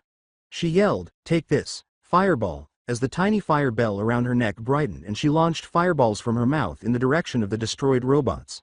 She uttered the words, "Critical hit," as she dropped to her knees and ran down an alleyway, leaving burned footprints and handprints on the pavement. She quickly stopped when she heard an alarm. That concludes your mock exam. Everyone please report back to the entrance where Miss Midnight will be there to pick you up. As all of the Midoriya kids started to return to the entrance, Nezu concluded his announcement. Viewing space. Well everyone, that concludes the Midoriya children mock exam. I hope you all enjoy the show. As he left, Nezu said. As the class followed him out, Aizawa concluded, "Okay, we're going back to the classroom. I'm sure you have a lot of questions for them, but don't overwhelm them," he said. As he recalled how Yori employed the same fire technique as him, Todoroki thought, "Interesting." Yaoyorozu nodded in her direction and said, "Todoroki, you're coming." Iida watched his friend taking notes in his notebook and remarked, "I'm impressed, Midoriya, your children did well, especially with how they are able to use their quirks." As Hatsume glanced over his shoulder to see what he was writing, Midoriya remarked, "Me too, their handle on their quirks is impressive." She said, "What did you get there, Mr. 10 Mil? "Oh, that's one of Deku's hero journals," Ochako informed her as she recalled it from the sports festival. "Hero what?" Hatsume asked, raising an eyebrow. "It's my hero journal. Ever since I was little I always like quirks, and whenever I see a new one I'll immediately write it down," he said as Hatsume snatched it out of his hands. "You're just now telling me about this now," she said, flipping through his notebook. "Imagine all the brand new babies I can make with these. You're coming with me to the workshop when schools are over." She laughed uncontrollably, as she always accompanied by Midoriya. "What about our children?" he asked. "They can come too," she replied. "Hey, don't hog Deku for yourself." In a jealous tone, Mineta said, "That lucky bastard, how come he has all the luck with the ladies?" Zero teased, "Oh, I have a slideshow about why with pictures." Kaminari responded, "And I helped with it." "So you're all Midoriya kids, right?" Midnight tried to make small talk, but nothing could have prepared her for the awkwardness of escorting the kids back to Aizawa's class on a campus cart while the one with the cat ears was napping with her head on her lap. Midnight had seen a lot in her career as a teacher and a pro hero, and she was ready for the ups and downs for both. "Yep, I'm Aoi, and this is Nana," she said, pointing to her left, "and this Toshi," she said, pointing to her right, "and the one napping on your lap is Yori," she concluded, leaning forward to see how her little sister was doing. "And you all have different mothers." Era Midoriya looks you've been a busy boy," Midnight said, with a look of interest, while the kids gave her a worried look. "Correct," Nana said in a neutral tone. Aoi shrugged when Toshi leaned over to his sisters and whispered, "Should we be worried for Dad?" Nana looked at Midnight and said, "I wouldn't worry about it." At the classroom later, following an odd trip to the nurse's office, the Midoriya children and Midnight soon reached Class 1A, where Hatsume and the rest of the class were present. They were welcomed into the classroom and everyone congratulated them on their performance. Midnight left, giving Midoriya a flirtatious wink, which made him flush, and Uraraka hugged his arm and gave her a quick glance. With a gloomy aura enveloping him, Mineta glared at him and said to himself, "Midoriya, you lucky bastard." Hatsume hugged her daughter and said, "Ah, look at you, my little baby. You have my eyes and hair, but you got Mr. 10 Million's freckles," she said, rubbing her daughter's cheeks. Hatsume turned to Midoriya and said, "Fine, hey as she tried to recall his name. "Mom, please stop hugging me," Aoi said. "You smell like grease, and could you please call Dad by his actual name?" "Izuku Midoriya," Todoroki uttered as he approached Yori. She continued to barrage Aoi with questions, saying, "Oh yeah, thanks Izuku," as she turned back to her daughter. "You got to tell what was that gadget you had when you were fighting those robots." Yori saw Todoroki approaching her and hurried over to give him a big, Uncle Shoto-sensei, hug. "Uncle?" Todoroki stared at the catgirl. "Sensei?" "Yep," she said, pulling away from him and taking a step back. "Daddy called you and asked if you could help teach me how to use my fire because ever since I got my quirk I couldn't control it and sometimes I would accidentally burn something." She held out her hand and lit a tiny flame, saying, "And now I can use my fire just like you." As she gazed at the boy with the two different colors of hair, she finished. "Yep, just like me," Todoroki said, grinning gently and lighting his left hand on fire. "Didn't know he was so good with kids," Momo thought as she gazed at Themas and grinned at the two. Nana gestured to their teacher, who was already in his sleeping bag, and said, "Please try not to set off the fire alarms. I'm pretty sure Eraserhead would not like that." As he dozed off again, Aizawa remarked, "She's right, you know." They both said, "Sorry," and extinguished the tiny flames in their hands. With stars in his eyes, Toshi ran up to Uraraka, his mother, and said, "Mom, did you see me out there? I looked so cool." Uraraka, who was still getting used to having a son, answered, "Of course I did, my little Astro Boy, you were amazing out there." As he recalled asking his mother for the old videos from the sports festival so he could take copious notes, Toshi told her, "I know, I watched some of your old videos and got some ideas from them." Nana stood behind her brother and remarked, "We all train very hard to be the best hero we can be, just like you." Midoriya grinned at his kids and said, "Well, me and my moms are very proud of you all for giving it your best." As he reached their doorway, Nezu said, "And you should be." "Hello everyone, I'm here with the Midoriya's results, and I must say the next generation is impressive." He then proceeded to the board and showed their scores. "I might just have to make the entrance exam more difficult for the future kids." The scores of the Midoriya children stunned everyone. Toshi 109, Nana 110, Aoi 107, Yori 112. The classroom was filled with comments like, "Wow, amazing, no way," and "That's not fair," as they were in awe of the scores. As her siblings congratulated her, Yori exclaimed, "Hooray, I won," and leapt up and down in the air. Jiru remarked, "They even beat Bakugo's score by at least 30 points, as the boy gave her a furious look. Bakugo stared at the board and snarled. He was shocked to learn that 4 children had not only outperformed him on his entrance exam, but that Deku's brats had actually done it. He got up from his desk and yelled, "Let me take their mock exam." Bakugo grudgingly sat back down when Nezu said, "Sorry, Bakugo, but that mock exam was only for the children, so please be quiet and sit down." He whispered to the red-haired man, "What's his deal?" Kaminari leaned back towards Kirishima. Kirishima looked at his friend and said, "No idea, he's been in a mood ever since he came back from the Kamino incident." Aoi dejectedly remarked, "Aw man, it looks like I have to clean out Mom's lab," but then she turned to see Nana after feeling a hand on her shoulder.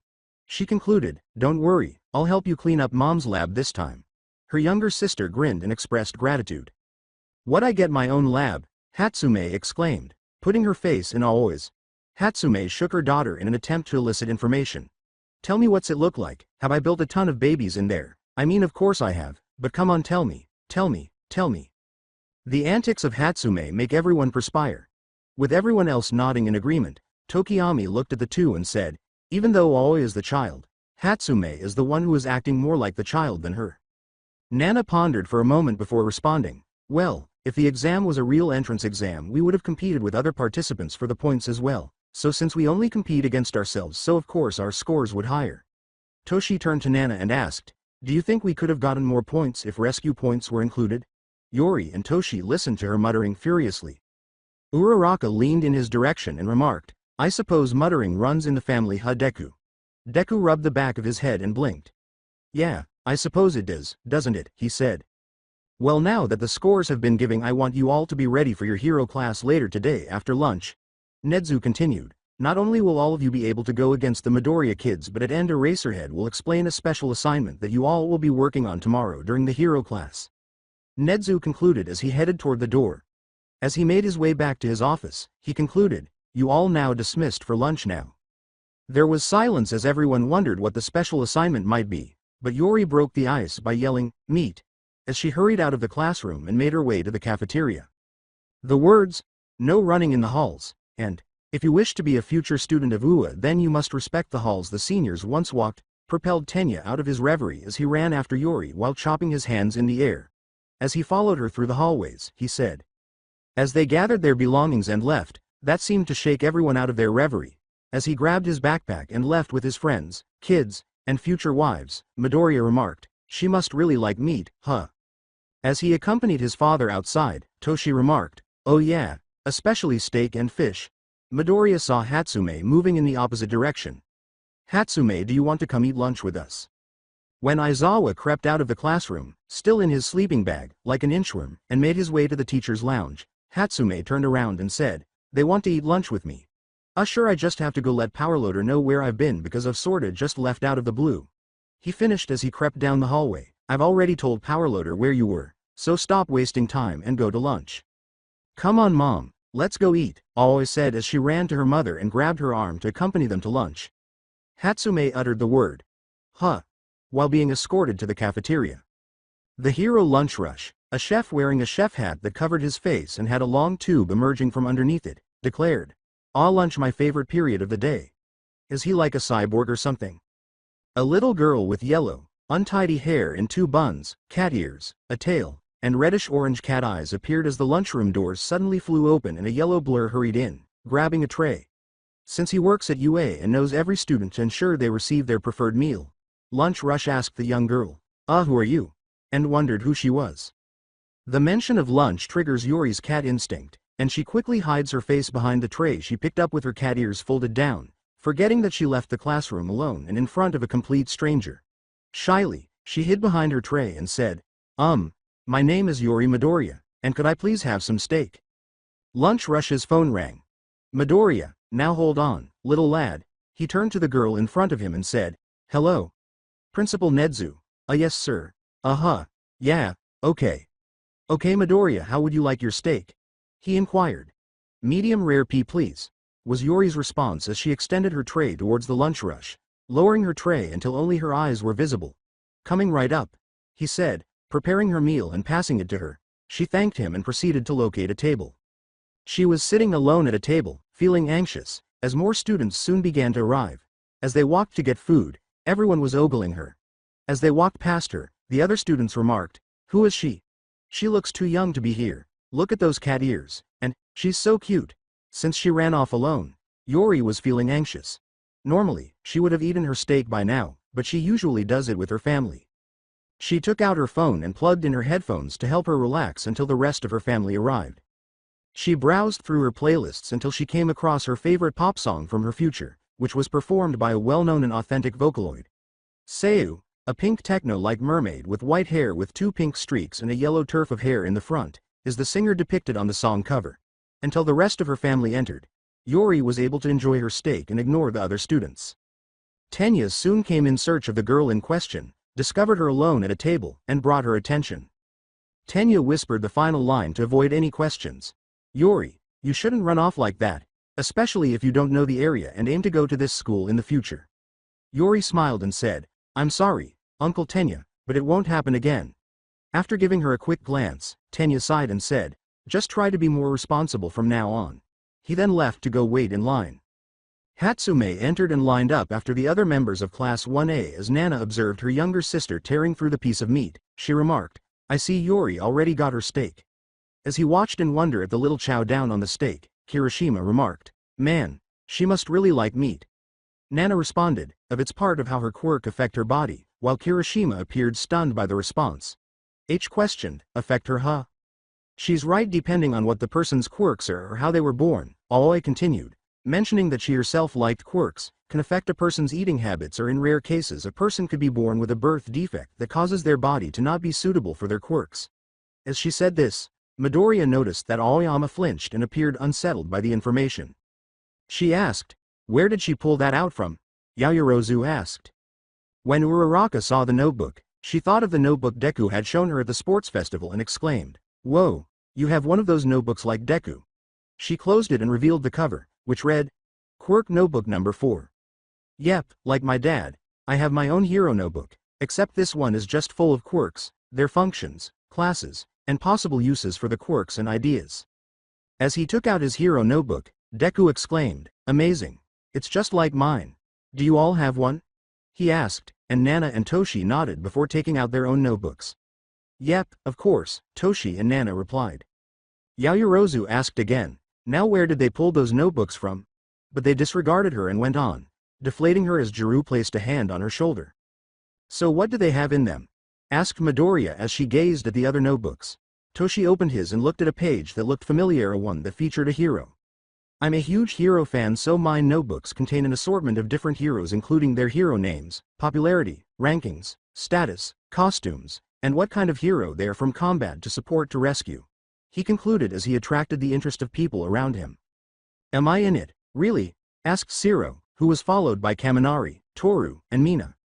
We can assume that Toru was giving Toshi the puppy dog eyes when she said, "Ooh, I want to see, please."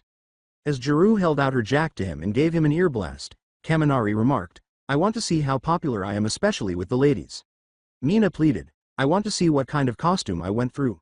Toshi concluded, okay, I'll tell ya, but what till we sit down please. Nana was questioned by Tenya regarding her notebook. As she handed it to Tenya, Yaoyorozu and Midoriya also examined it from his sides. My notebooks contain possible team matchups, different strategies for either combat, hostage situations, raids, and quirk training regiments to get the maximum efficiency from each quirk, she concluded. As he turned a page, the class president remarked, it's amazing that we have notes like these that could be of great assistance to us. So much information we can have more discussion about things like this if that's okay with you. Nana responded. She said, I'll be happy to, after they had received their meal. After a few minutes, the group sat down, with Yori joining Sue and Todoroki, who had brought their own lunches. Hatsume and Uraraka sat on either side of Yori, while Midoriya sat across from him. Tenya sat next to Sue, and Yaoyorozu sat next to Todoroki. Nana sat across from Yaoyorozu, with Aoi between her and Hatsume and Toshi next to his mother. As Uraraka noticed more fish and vegetables on Nana's plate, she remarked, you sure have gotten a lot of food there. Nana grumbled to herself as she handed her sister the extra fish and vegetables, saying, oh no, this for Yori. Nana took a bite of her salad and remarked, I have to make sure she eats a balanced diet and not just meat alone. Sue ate a spoonful of her jello and remarked, even though you're the second oldest, you really act the most mature Kiro. Nana looked blankly at Toshi and Aoi and remarked, well, I have too, especially when they tried to test a new gadget. As she ate her takoyaki, Aoi shot back, hey, at least when I test out a gadget I make it 100% safe to use. Oh, that reminds me I've got a new baby to test. You should definitely come later to Izuku, Mei said, staring at the boy. I'm sure I can, but will it blow up? Izuku asked for his own safety. Mei ignored the question and returned to her meal, saying, great, I can't wait to test it out. As Kaminari, Kirishima, and Shiro leaned in from the other side to listen, Mina joined them right away. Okay, could you please tell us how well we do in the future now? She asked Toshi. As he struggled to recall the most recent hero rankings, Toshi said, okay, fine, but please don't let get to your head. He then remembered that he had saved the article to his phone and showed them the list. He concluded by turning his phone in their direction and saying, okay, so the majority of Class 1A had made into the top 30. 20XX Hero Rankings 1. Deku 2. Shoto 3. Creative 4. The Uravity 5. The Ingenium 6. Froppy 7. Tsukuyomi 8. The Red Riot 9. Bolt of Charge 10. Dynamite 11. The Cellophane 12. Pinky 13. Jack for earphones 14. Fist of Battle 15. Actual Steel. As everyone was thinking about their rankings, Toshi put his phone down and remarked, and those are just half of the top 30. Uraraka was shaking Deku with excitement as she remarked, I can't believe I was in the top 5. Yaoyorozu remarked, looks like you made it to second place, Todoroki. Todoroki grinned contentedly at his ranking. He told them, yeah, and you made it to the third ranking as well. As she took a small bite out of her vegetables, Yori remarked, I can't believe I'm number 6 Kiro. Of course, even if you aren't working out at sea, you still help out a lot in the city, plus you're really popular with the children, Tsuyu said. As he carried on his brother's legacy as a former Ingenium, Iida remarked, I'm glad I got to carry the Ingenium with pride. Iida was overcome with pride when Toshi told him, yeah, plus you're a leader to a ton of sidekicks that uphold the law and fight with justice. What how I come I'm not up there, Mineta said, weeping as he placed his face on the table. He was told by Shiro, I can give you 10 reasons. Kaminari gave him a high five and remarked, yo, Kirishima and I made it into the top 10. Kirishima said, yeah, but who's Dynamite? Toshi shocked them all by saying, oh, that's Bakugo, the explosion hero. Dynamite. Bakugo, who was listening and upset that even though he was low in his hierarchy, that dunce face over there was higher than him, demanded, how the hell am I number 10 and how can dunce face over there be higher than me? Well, first Kaminari got a huge raise in popularity after a huge blackout swept over Tokyo which knocked out the power for 4 days, and Charge Bolt literally took the charge along with a few other electrical emitters and kept the power going until they fixed it, Toshi explained to Nana. And the reason you're number 10 is because of your attitude towards the public, including your fans, and massive collateral damage. Not to mention your short temper when you don't get the full credit of turning in the bad guy when working with other heroes. Nana replied as she casually ate a cherry tomato. And the video of you leaving behind an injured citizen and telling him to save himself while you were more focused on catching the villain instead, but in the end the villain got away, she concluded. When Nana spoke about Bakugo, everyone was taken aback. Kirishima turned to face his companion, who was still shocked by what he had heard. Kirishima touched Bakugo's shoulder and said, "You okay, Bakugo?" When Bakugo regained consciousness, he saw the hand and slapped it away. He said, "I'm not hungry anymore," and then he stood up and left, appearing even more irritated. As Kirishima watched his friend kick open the cafeteria door and leave, he asked, "Is he going to be all right?" Kaminari, who was also watching, remarked, "Yeah, was that really necessary?" They all turned to face Nana and said, "It's for his own good. It's better he learns it now or he'll turn into the next endeavor." Nana concluded by returning to her plate. Everyone is curious as to what she meant, but Todoroki and Midoriya exchanged a knowing glance. When Monoma approached the table with his tray, everyone turned to watch him say, well, if isn't Class 1A. I'm surprised that most of you are still here after all. It seems like the villains are only targeting your classum URK, he said, but Kendo interrupted him by choking him on the back of his head. As she handed Monoma to Tetsu, who slung him over his shoulder like a slack of potatoes, she asked, "What did I tell you to leave them alone?" "Sorry about that. He still blames you guys for the camp incident, but the rest of us know it's not you guys' fault." Kendo's told them. When Tetsu saw the 4 children with them, he said, "Yeah, we'll make sure to keep a better eye on him."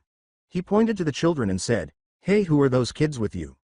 "That's Toshi Midoriya," she said, pointing to him as he stuffed his face, "and that's Yori and Nana Midoriya," she said, pointing to Nana's attempt to make her sister eat her vegetables. "Oh, I'm Aoi Midoriya," she pointed to herself. As everyone stared at her, she said, "Wait, Midoriya." She turned to face the green teenager. "Oh, are these your cousins?" Kendo asked him before he was cut off. "Nope, we're his children from the future," Nana said. Midoriya was concerned about her telling them they were from the future, so he asked, "Nana, why would you say that? Doesn't that go against like the rules of time travel?" As Nana tickled Yori's sides, she opened her up, allowing her to put the vegetables in her mouth. "Depends if this is multi-universe theory or time paradox, but we won't till we get back." Tetsu and Kendo were still in disbelief over what they had heard. As she turned around and walked away, trying not to freak out, Kendo said, "Ha, kids from the future. Come on Tetsu, let's go. We are not going to be dealing with this right now," she said, and Tetsu followed her with an unconscious Monoma. "Alright, see ya 1A, he said as they both departed. As the others continued to eat their lunch, Midoriya remarked, "That could have gone a lot better. Come, we still have time be hero training, so let's finish," he said. The words, "Welcome to Gym Gamma everyone," were spoken by Aizawa as he, his students, and Hatsume entered a large gym. Cementos, Midnight, and Ectoplasm were waiting for them. "And done?" Cementos exclaimed, getting back to his feet after completing the floor repair. "Or the TDL?" Aizawa said, while the majority of his students gave him perplexed looks. As he walked up and saw the 4 younger children in the class, Cementos said, "He means training dining land. Most likely, these are the children Nedzu told the staff about," he thought. Then, Cementos told them how he uses his peculiarity to create various settings and situations in the gym. Iida asked, "Sir, why are we here?" He and the others wanted to know why they were at the gym. As everyone listened intently, Aizawa concluded, "Your next challenge will be obtaining your provisional hero licenses. The provisional license exam is a very difficult test and only has a 50% passing rate, so for this summer you'll be developing your own ultimate moves," she said, and Iida raised his hand when she called on him. Iida concluded, "Sir, why do we need to come up with these ultimate moves for the exam, and if we are going to be developing these moves shouldn't we have been in our hero costume?" Aizawa went on to explain that the license exam is meant to gauge aptitude and that hero's job is to rescue people from incidents, accidents, disasters, and human calamities. The significance of these super moves was then explained by Midnight and the other 2 teachers. Aizawa gestured to Toshi, Nana, Aoi, and Yori and said, "Now we were going to start today, but since those 4 came here this morning." As Nana appeared in front of the class, he concluded, "The plan has changed. Me and my siblings are going to challenge some of you to get a taste of what to expect at the exams." Nana went on, "I asked Aizawa about the idea as soon as we got here and said he was okay with." Nana concluded. Looking at the 4 kids, Kirishima remarked, "Are you sure you want to challenge us? I know you 4 can handle yourself against those robots, but we have more experience." Kaminari continued, "He's right, we've faced real villains and pro-heroes." Nana said, Is that so? While maintaining a neutral gaze on the two. As the two looked shocked, Nana said, then you two are first up. And now we need a third one. Any volunteers? Nana said, looking at the class, but her gaze met Bakugo's, who said, try me. Bakugo said as he approached the front, okay, I'll do it. Nana remained with Yori for a moment as Toshi, Aoi, Bakugo, Kaminari, and Kirishima made their way to the middle of the gym. Excellent, now me, Toshi, and Aoi will be your challengers. As she left for the center, Nana said, Yori, I want you to stay with father, okay? You're still too young to be actual fighting people. Yori said that was okay, and she followed the rest of the class to the sidelines where they were sitting on the ground. Yori said, Papa, could I please lay on your lap? She put her head on Deku's lap and he said, go ahead, I don't mind. Ochako, who was sitting next to Deku and observing them, remarked, ah, she really is like a cat. According to Hagakure, I know, right, so cute, as she and Mina snapped a photo. As the class waited for the fight to start, Sato asked, so any ideas on who's going to win? Bakugo and Kirishima are going to be the heavy hitters, but Kaminari still has problems controlling where he's firing his electricity, Momo replied. True, but those are Midoriya's kids though, so they must already have a plan to be beat, Shiro replied. Todoroki asked him, Midoriya, what do you think will happen? To be honest, it's a little difficult to say, Midoriya replied. As everyone stared at her, Yori declared, they're going to get creamed. What does she mean by da? Crack Mina was cut off when everyone noticed Kirishima, Kaminari, and Bakugo had leapt back away from Toshi, Nana, and Aoi, while the center of the gym had enormous holes and cracks in the ground with flying rocks above them. Ojiro questioned, what just happened? Gym at the center. As Nana led her to their location, Bakugo remarked, about time you got here. As Kaminari questioned, why she seemed skilled enough with her quirk. Nana shook her head and said, apologies, I had to make sure Yori was with father. True, but she hasn't used it against actual people yet, and she's far too young for it, not until she gets a handle on it. Kirishima questioned them, are you guys really sure you want to do this because we won't hard back, it's unmanly? With determination in his eyes, Toshi gazed at the red-headed teenager and said, no, come at us with everything you have, we can handle it. The pink hair of Kirishima and Kaminari slammed the ground they were on as a ton of concrete broke and started to float in the air. Bakugo yelled, all right, you asked for it. Get back, idiots. After they recovered from the explosion, they discovered that Aoi, Toshi, and Nana were still in the middle. Kaminari screamed at them, what the hell, at least give his warning. Aoi used her hair to raise herself off the ground and said, sorry, but there are no warnings for natural disasters. Or villain attacks, was Toshi's statement as he and his sisters floated in midair, surrounded by blocks of concrete. With her cerulean eyes full of seriousness, Nana said, and especially at the license exams, as she put on her gauntlets and gazed at the boys. As she pounded her gauntlets together, Nana remarked, if you don't prepare yourself, you'll fail to save those in need, come on. Alongside the educators Cementos, Ectoplasm, Eraserhead, and Midnight were off to the side overseeing the fight. Cementos said to Aizawa, and those are actually Midoriya children. As he crawled into his sleeping bag, Aizawa informed him, yep, those are my problem child's children. As he watched the girl with the pink and green tipped dreadlocks slam her hair against the hard concrete, Ectoplasm remarked, I watched the video of when they took their mock exams and I have to say they were impressive. As he caught up on his sleep, Aizawa moaned, yeah, and they'll be a bigger problem if they have the same habits as him. Midnight added, they'll make great heroes in the future, especially since they're Midoriya children as well. The center gym Aoi remarked, well, we're waiting, as they gazed at the three, anticipating their next move. Kirishima assumed a fighting stance and uttered the words, crap, we really didn't get a chance to come with a plan. Bakugo said, of course we do, dumbass, just beat the kids until they can't fight anymore, while detonating tiny pops in his hands. Kaminari looked at Bakugo and remarked, dude, do you even hear yourself sometimes that much? As he hurled the floating debris in their direction, Toshi remarked, well, guess when can attack again? Kirishima and Bakugo countered the flying debris by smashing and blowing them up, saying, here they come. However, the threes were soon grabbed by the waist by a pink-haired person. Bakugo uttered the words, what the hell?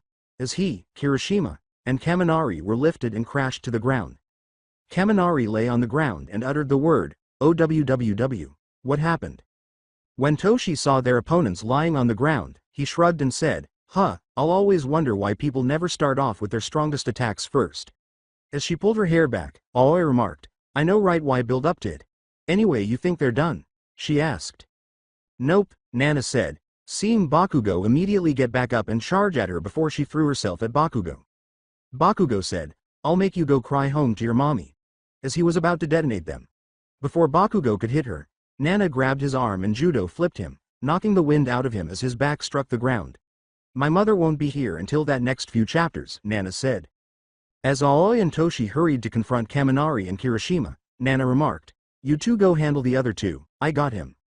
When Bakugo got back up, he was furious to see that Blondie brat had used the same move Deku had used in their battle. Nana tried to say it in a mocking tone, but it came out monotone. Let me guess you're mad because I used father's move against you. Well, maybe stop starting with a right hook every time, she said. Bakugo said, don't think that'll work on me again, Blondie, as he launched himself forward once more. He sent out a fake explosion that caused smoke in front of her and used it to hit her back with an actual explosion, but he was hit in the stomach by a fist. Nana remarked, I thought that would occur. When Bakugo put his palm together, a bright light appeared, but he was met with a low sweep. I did, Nana said, pointing to her glasses, because not only are these my prescription glasses, but they can also block out bright lights, making me able to see clearly and knock you off your feet. Bakugo was furious and charged forward once more. With Kaminari and Kirishima, as soon as Bakugo left, Kirishima hurried to his feet and said, Man, I'm glad I activated my quirk before I got slammed. Kirishima assisted Kaminari in standing up, saying, I wish my quirk could provide me with some defense. Kaminari saw the other two children approaching and said, Look out, pushing Kirishima out of the way to avoid a long hair at them. When Kirishima clenched one arm into a fist and sharpened the other arm for cutting, Aoi said, Oh, so you were able to dodge it this time. Nice job, but now what would you do, she said, pulling her hair back. Easy, I'm going to smash and cut my way through to help my bro. And I'm going to provide support, Kaminari said, covering himself with electricity. I could beat you too by simply making you float in the air, but that would be too easy, Toshi continued, so I'm going to give y'all a fighting chance to get through us. Alrighty then, he said as Aoi gave him ammunition while breaking up the ground once more. Kirishima yelled, Come at me bro, as she rushed through the assault. Along with the remainder of Class 1A, Jiru turned to face Midoriya, Uraraka, and Hatsume and remarked, Wow, your kids are amazing. As she observed the battle, Yaoyorozu remarked, They began with a surprise attack before their opponents could come up with a plan. Bakugo and Kirishima were busy destroying the rocks when Aoi sent out her hair to catch them off guard. Deku continued to watch the fight until Bakugo roared in rage and grabbed Nana by her gauntlet. Hey Deku. Nana used that same move you did at our first battle trial, Uraraka said. It makes sense her quirk may not be destructive, but she can still use it to predict her opponent's next move. Using explosions, Bakugo turned around and threw Nana in the direction of her siblings. NRRRGH gotcha you blonde brat. Bakugo uttered as Nana was launched directly at them. Go to hell, Bakugo said. Deku screamed in concern as he and everyone else watched his daughter get launched, but Yori looked up from her father's lap and said, Don't worry, Papa, they'll be okay. Yori purred on his lap and said, I know, but I can still worry, you're my children. Deku calmed down a little and rubbed Yori's head as she rested it in his lap. Ochako looked at the two and put her head on Deku's shoulder, saying, Dadku, while laughing to herself. Hatsume noticed the scene next to her watch and smiled softly, thinking, he really is a great dad. Let's get back to the battle. As she flew through the air, Nana said, Incoming. Aoi and Toshi hurried to catch her, and when he collided with her, Aoi wrapped a dreadlock around Toshi's waist to stop the momentum. You okay little sis, Toshi said as he floated down with his sister. Yep, just as predicted, Nana said, fixing her glasses. Bakugo, Kirishima, and Kaminari are going to regroup to try something stupid, Nana said as they watched Bakugo head towards his teammates. Bakugo, Kirishima said, Man, these kids aren't playing around huh? Shut up and come here you idiots, Bakugo said as Kaminari approached them. Okay, what now? Kaminari asked Bakugo. Whoa? Bakugo grabbed Kirishima by the collar of his gym uniform. What are you doing? Kirishima asked as he was hurled at the children with an explosion. Look out, Kirishima said, crossing his arms over his face to activate his hardening and landing between the children. He'll be okay, Aoi said as Toshi floated Kirishima in the air, unable to move or do anything. Whoa dude, why did you throw Kirishima? Kaminari said as he watched. You're next dumbass, Bakugo said as he grabbed Kaminari's collar. Whoa wait, Kaminari said as he was launched through the air flailing with his quirk activated. I'm sorry, Kaminari said as he braced himself. I got him, Aoi said as she caught him in mid-flight with her hair and held him upside down above them. Hi Kaminari, Toshi said as he looked up at the electric boy. Hi, he said as he turned and pointed towards Bakugo, who was launching himself at full speed. Look out, Kaminari said as he struggled to get out of Aoi's hair. Bakugo's explosion sent him hurtling toward them, and he began to twist his body in midair, approaching them like a human missile. Kirishima saw this and attempted to air swim away, saying, crap, he's using that same move he used against Todoroki. Kaminari was also struggling to escape the hair, and Kirishima remarked, we're so dead. No we're not, Aoi said, extending herself around everyone to protect them. Hair bunker, she said, forming a dome around them just as Bakugo unleashed his attack. Howitzer impact, Bakugo said, causing a huge explosion at the pink-haired dome. There, Bakugo said, feeling the recoil from the huge explosion in his hands. They should be done. He finished as the dome unraveled itself to reveal that they were okay. What the hell how? Bakugo said, popping more explosions in his hands while ignoring the pain. My hair is very strong, especially if I take real good care of it, plus my other mother, Melissa, develop a gel for me that protects my hair from fire and other things since I helped my mom, Hatsume, in her workshop. Aoi said, extending her hair out to Bakugo, but he deflected them away with an explosion. She didn't notice that Nana had come up behind him and pinned him to the ground with her foot on his back and his hands behind his back pointing to the sky so she wouldn't be hit by an explosion. Got you, she said, smiling, and Bakugo struggled to get up, but the girl had him pinned down. Last go of me, Bakugo yelled. We're done now, Nana said, turning to the teachers and ignoring Bakugo. When Aizawa emerged from his sleeping bag, he said, all right, that's it for now. You can let go of them, he told them, as Aoi set Kaminari upright and placed him on the ground. Toshi released Kirishima from his quirk and he landed on the ground with a thud. And Nana released Bakugo from her grasp as he immediately got up with a sour expression on his face. Aizawa turned to face the rest of his class, who were seated to the sides, and said, now before you all go and congratulate them, let them have the floor for a bit. They all nodded. As she turned to face the other students, Nana said, thank you Aizawa-sensei. Now, can anyone tell us what was their first mistake? She asked, gesturing to the trio. Zero held up his hand and said, well, it looked like they didn't have a plan right before you surprised them with that attack. As she turned to face Kirishima, Nana said, true, but what else happened? Well, I totally underestimated you guys completely in fighting against us. Correct. Before the battle, Kirishima said that you all had experience fighting villains and pro-heroes, which is true, but Nana went on, we're all from the future where you all are already pro-heroes, so we know what all your attacks are and what will you do in a situation. Plus it's also a big mistake to judge an opponent knowledge of you. Toshi added, just because you haven't met the person before doesn't mean they could have some knowledge of you. During your license exam you'll there with other different schools, so it's best not to overlook their abilities. Aoi told them all as they went on asking them questions. He said, you're free to go as well, or you can go back to Powerloader Workshop, just let me know, and she nodded in agreement. Okay everyone, since the gym is practically destroyed you'll be free to head back to the dormitory and Hatsume, Aizawa said, turning to face him. Cementos started repairing the gym with his peculiarity as soon as everyone had left. Those kids are something else. Everyone was making their way back to their dorm to rest in the late afternoon. Hatsume said she would visit the 1A dorm shortly after leaving for the development studio to gather her belongings. Since they would be creating their own final moves, everyone was a little excited about tomorrow's lesson. This is so exciting, Kaminari said, holding his hands as though they were a sword. I can't wait to come up with my own move. I thought about having like some sort of electric sword when I was a kid, he added. I know right, but I think I'm going to need a small costume change, Kirishima replied. Zero inquired. Really, what kind?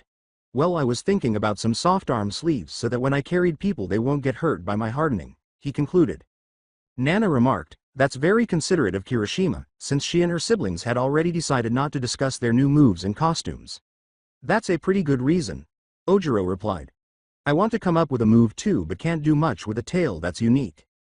Dark Shadow appeared and said, yeah, I'm not your tool, as the others continued their conversations.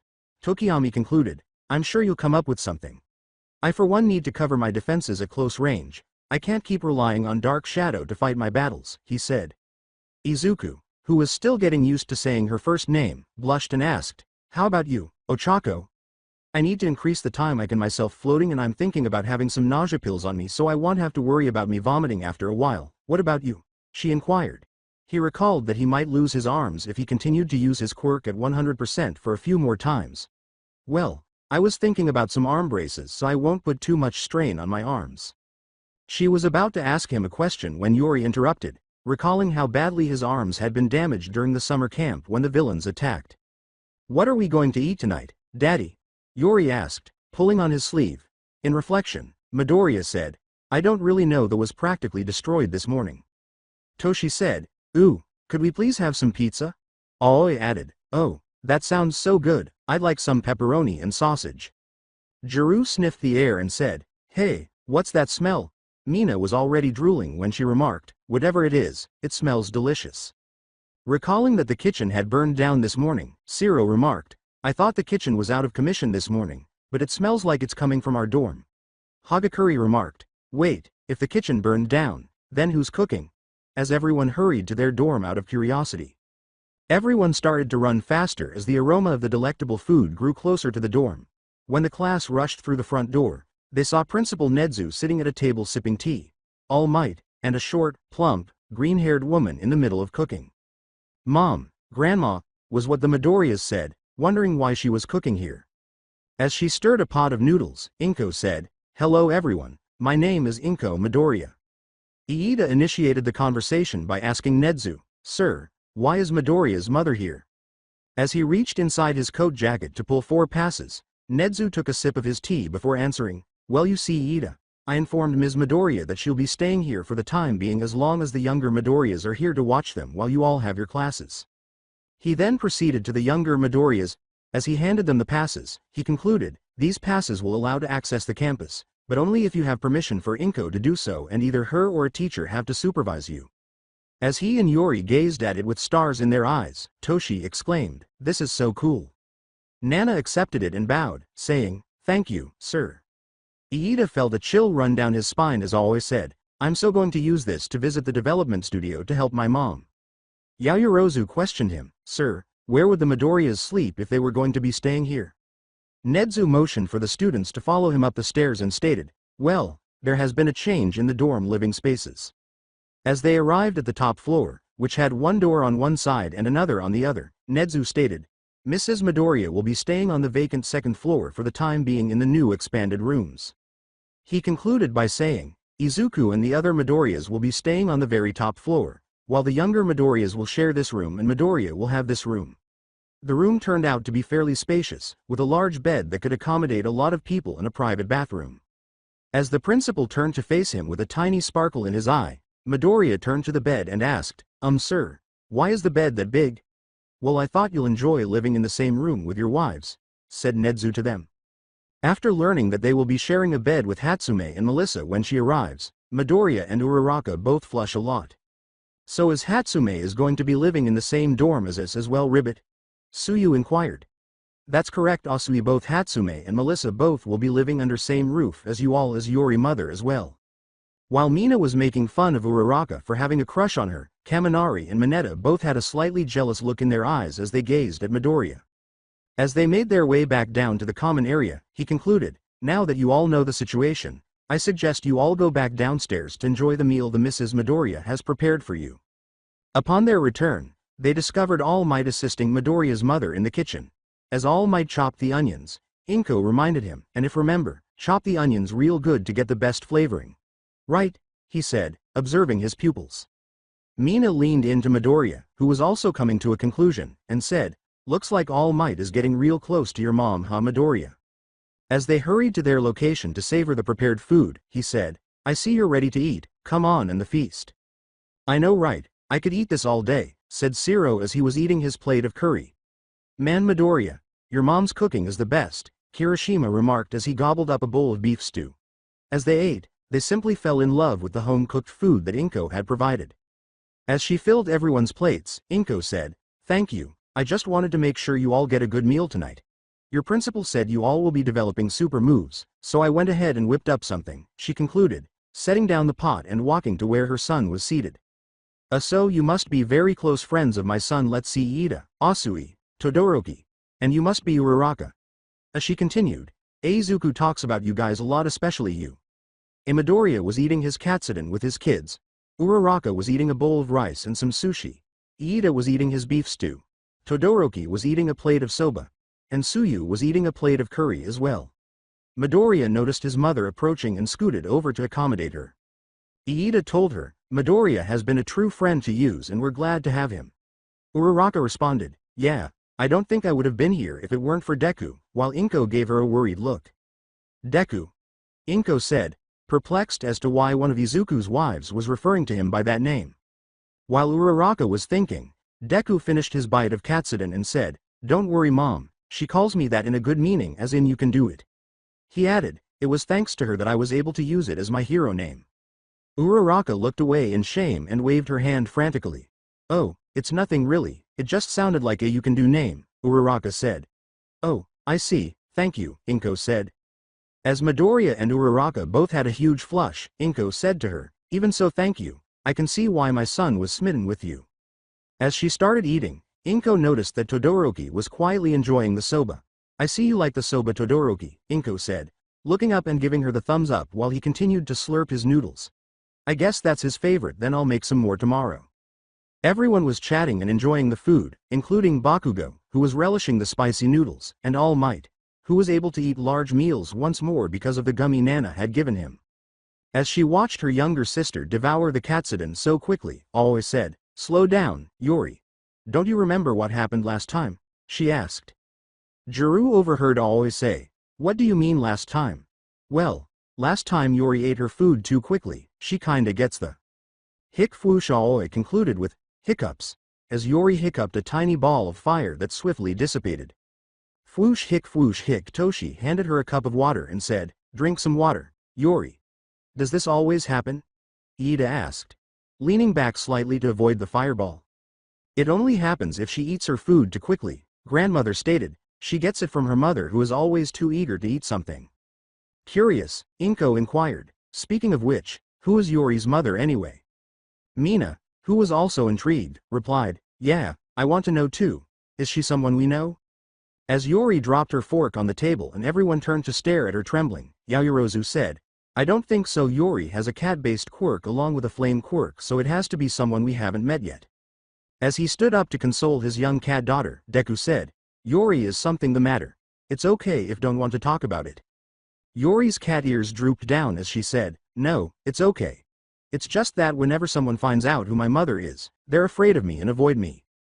Hagakure waved her arms and remarked, are you serious? Why would anyone want to avoid you? You're so sweet and kind. Yori, you wouldn't be here if I didn't love your mother, so if it's okay with you, you can tell us. I promise we'll still love you the same, Deku said, hugging Yori, who reminded him of his younger self, when people avoided him because they discovered he was eccentric. Inko was proud to see her son already being a wonderful father, and everyone stared at the moment, moved. After Deku and Yori parted ways, Yori grinned and said, thanks, Daddy. She took a deep breath before continuing, okay, everyone, I'll tell you who my mom is. As she started, everyone was paying attention to her. After they both nodded, Yori said, Ochako Mom and Aunt Sue, please understand. She then took out her phone and held up a photo of herself and a woman with golden cat eyes, pale milky skin, and blonde hair in 2 unkempt buns. My mommy is Himiko Midoriya, or during your time Himiko Toga. Nobody was more shocked than Bakugo, Uraraka, Asui, and Midoriya when they all realized that Midoriya married a villain and that Yori's mother was one of the villains who attacked the camp and abducted Bakugo. Bakugo got up from his chair and pointed to his mother, saying, your mom is that crazy blonde bitch that kidnapped me. When Inko yelled, Katsuki, at him, he sat down and remained silent. Nana put her hands over Yori's ears and said, first of all language, second of all before any of you start making accusations, let her finish. Yori hissed at him for using the B word to refer to her mother. Well, I should probably ask, have any of you heard of quirk insanity? Yori inquired. I read about it before. If I remember correctly, there had been some cases of people with quirks that required a special need to keep them sane. Yaoyorozu continued. But what does that have to do with her? As he took out his notebook, Midoriya asked, that's Dad for Ya. There has never been a quirk he didn't like or didn't find interesting. Well, my mommy's quirk is called transformation. She can transform into any person, but it requires blood to do so, Yori concluded. That's amazing. How long do the transformation last? Does she gain the memories of the person she transforms into? Midoriya asked. My mommy needs to drink blood to keep herself from losing her mind, so when she was finally captured thanks to my daddy he was able to rehabilitate her to live a normal life cause she told me that's what she always wanted. Yori concluded. Inko questioned why Himiko's parents didn't assist her, saying, wait, if she needs blood to keep herself sane then why didn't they help her? Yori told her grandmother she never liked talking about her childhood. Everyone turned to face Midoriya, who said, I understand now. Kaminari asked, what do you mean? During the villain attack she jumped on me telling me her name and was about to cut me, but I noticed her eyes were off. They didn't look like the eyes of a killer but the eyes of someone who was hungry and infuriated. Midoriya shared with them. Uraraka recalled Himiko and remarked, now that you mentioned, she did say she wanted to be friends with me and Sue, but I thought she was crazy at the time, but no, I now. Mommy always told if she could start over and live a normal life before she became a villain she would, Yori stated to them. Looking at his daughter, Midoriya grinned and patted her head, saying, don't worry, Yori. Next time I see her, I'll save her and bring her home. Uraraka responded, so will I, and she patted the head of her other daughter as well. Thank you, Daddy, Ochako Mommy. Yori purred as she received the pats. Nana said, next time is closer than you think. Boom, as the front doors flew open, everyone turned to face Hatsume. Hello 1A dorms. She yelled as she gathered her belongings on a flat bed, and everyone gaped at her. What did I miss? She asked. After one explanation before long, All Might and Inko were cleaning up the kitchen while laughing together as everyone finished their meal and retired to their rooms. When Toshi, Nana, Aoi, and Yori entered their room, they discovered that it had 2 bunk beds, 2 desks, a table in the center, a television, a corner with plush animals, a bathroom, and a closet full of clothing. I called top bunk, said both Aoi and Toshi as they headed to the bunk beds, and Yori went to one of the corners where she discovered a plush fish, jumping on it right away and playing with it. Nana went to the closet and discovered that the majority of their clothing was made up of jeans, shirts featuring various heroes, and 4 sets of uniforms, each with a note from Nedzu. Only when you are entering the school should you wear these uniforms.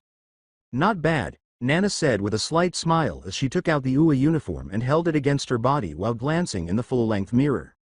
The other side of the hallway, Hatsume and Uraraka were both in their pajamas on the big bed when she said, so Yori mom was one of the villains that attack you guys. Yeah, she told us that she's suffering from quirk insanity since her quirk requires blood to work and that it also gives her a craving for it. I felt bad for her.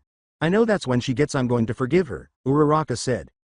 The girls continued to chat as the bathroom door opened, revealing a red-faced Deku wearing shorts and a sleep shirt. Uraraka asked her future husband, what's wrong, Deku? You're so red in the face.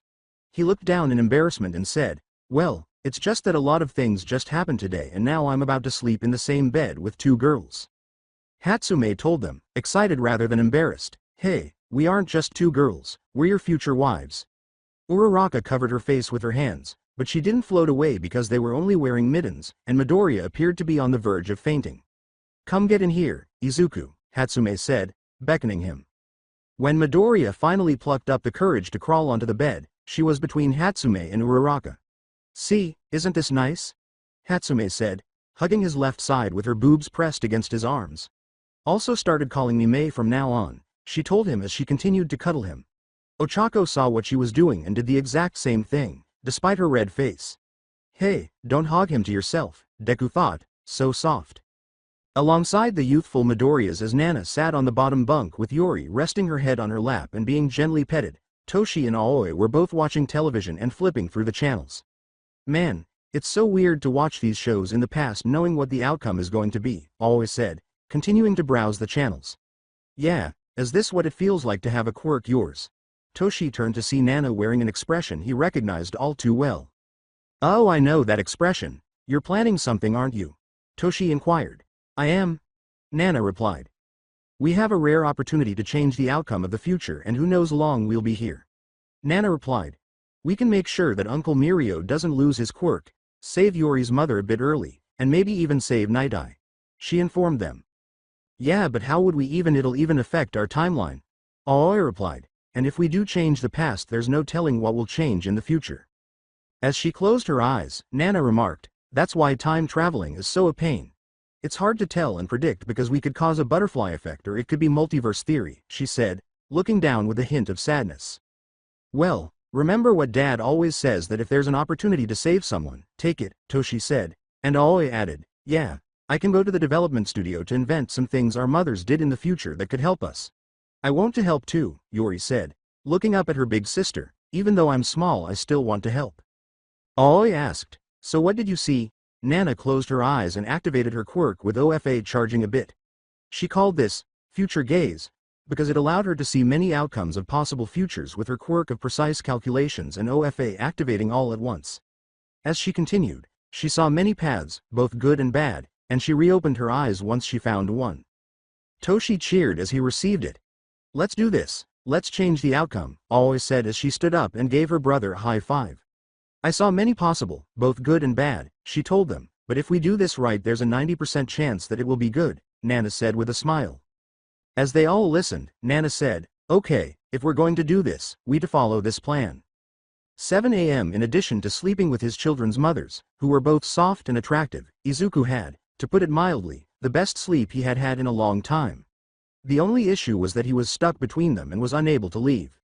At the moment, Mei had her arms wrapped around his torso and, based on what he could see, she was drooling a little bit, while Ochako was hugging him with her boobs in his face. Izuku attempted to stand up quietly, but as he did, he felt their tight hold, keeping him from escaping the bad. My mochi. Ochako moaned in her slumber as she drew Izuku's head nearer to her. Izuku thought to himself, I can hear her heartbeat, as he blushed slightly. Izuku kept trying to leave, but to no avail, saying, I really have to get up or I'll miss my morning run with Iida. In an attempt to slightly awaken them, he whispered to them, Ochako, Mei, could I please get up? I have to get ready to run with Iida. As they clung to him, Ochako and Mei both remarked, don't want to, too comfy. He persisted in fighting them, but eventually gave up. Well, it's not that bad. I hope Iida is okay with me missing this run, he concluded, falling back into the softness to sleep.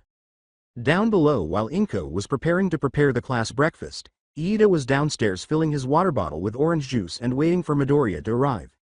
Iida glanced at his watch and remarked, well, is Midoriya here yet? He should be here by now. As she turned on the oven, Inko observed this and said, I'm sure he'll be down, just try to relax.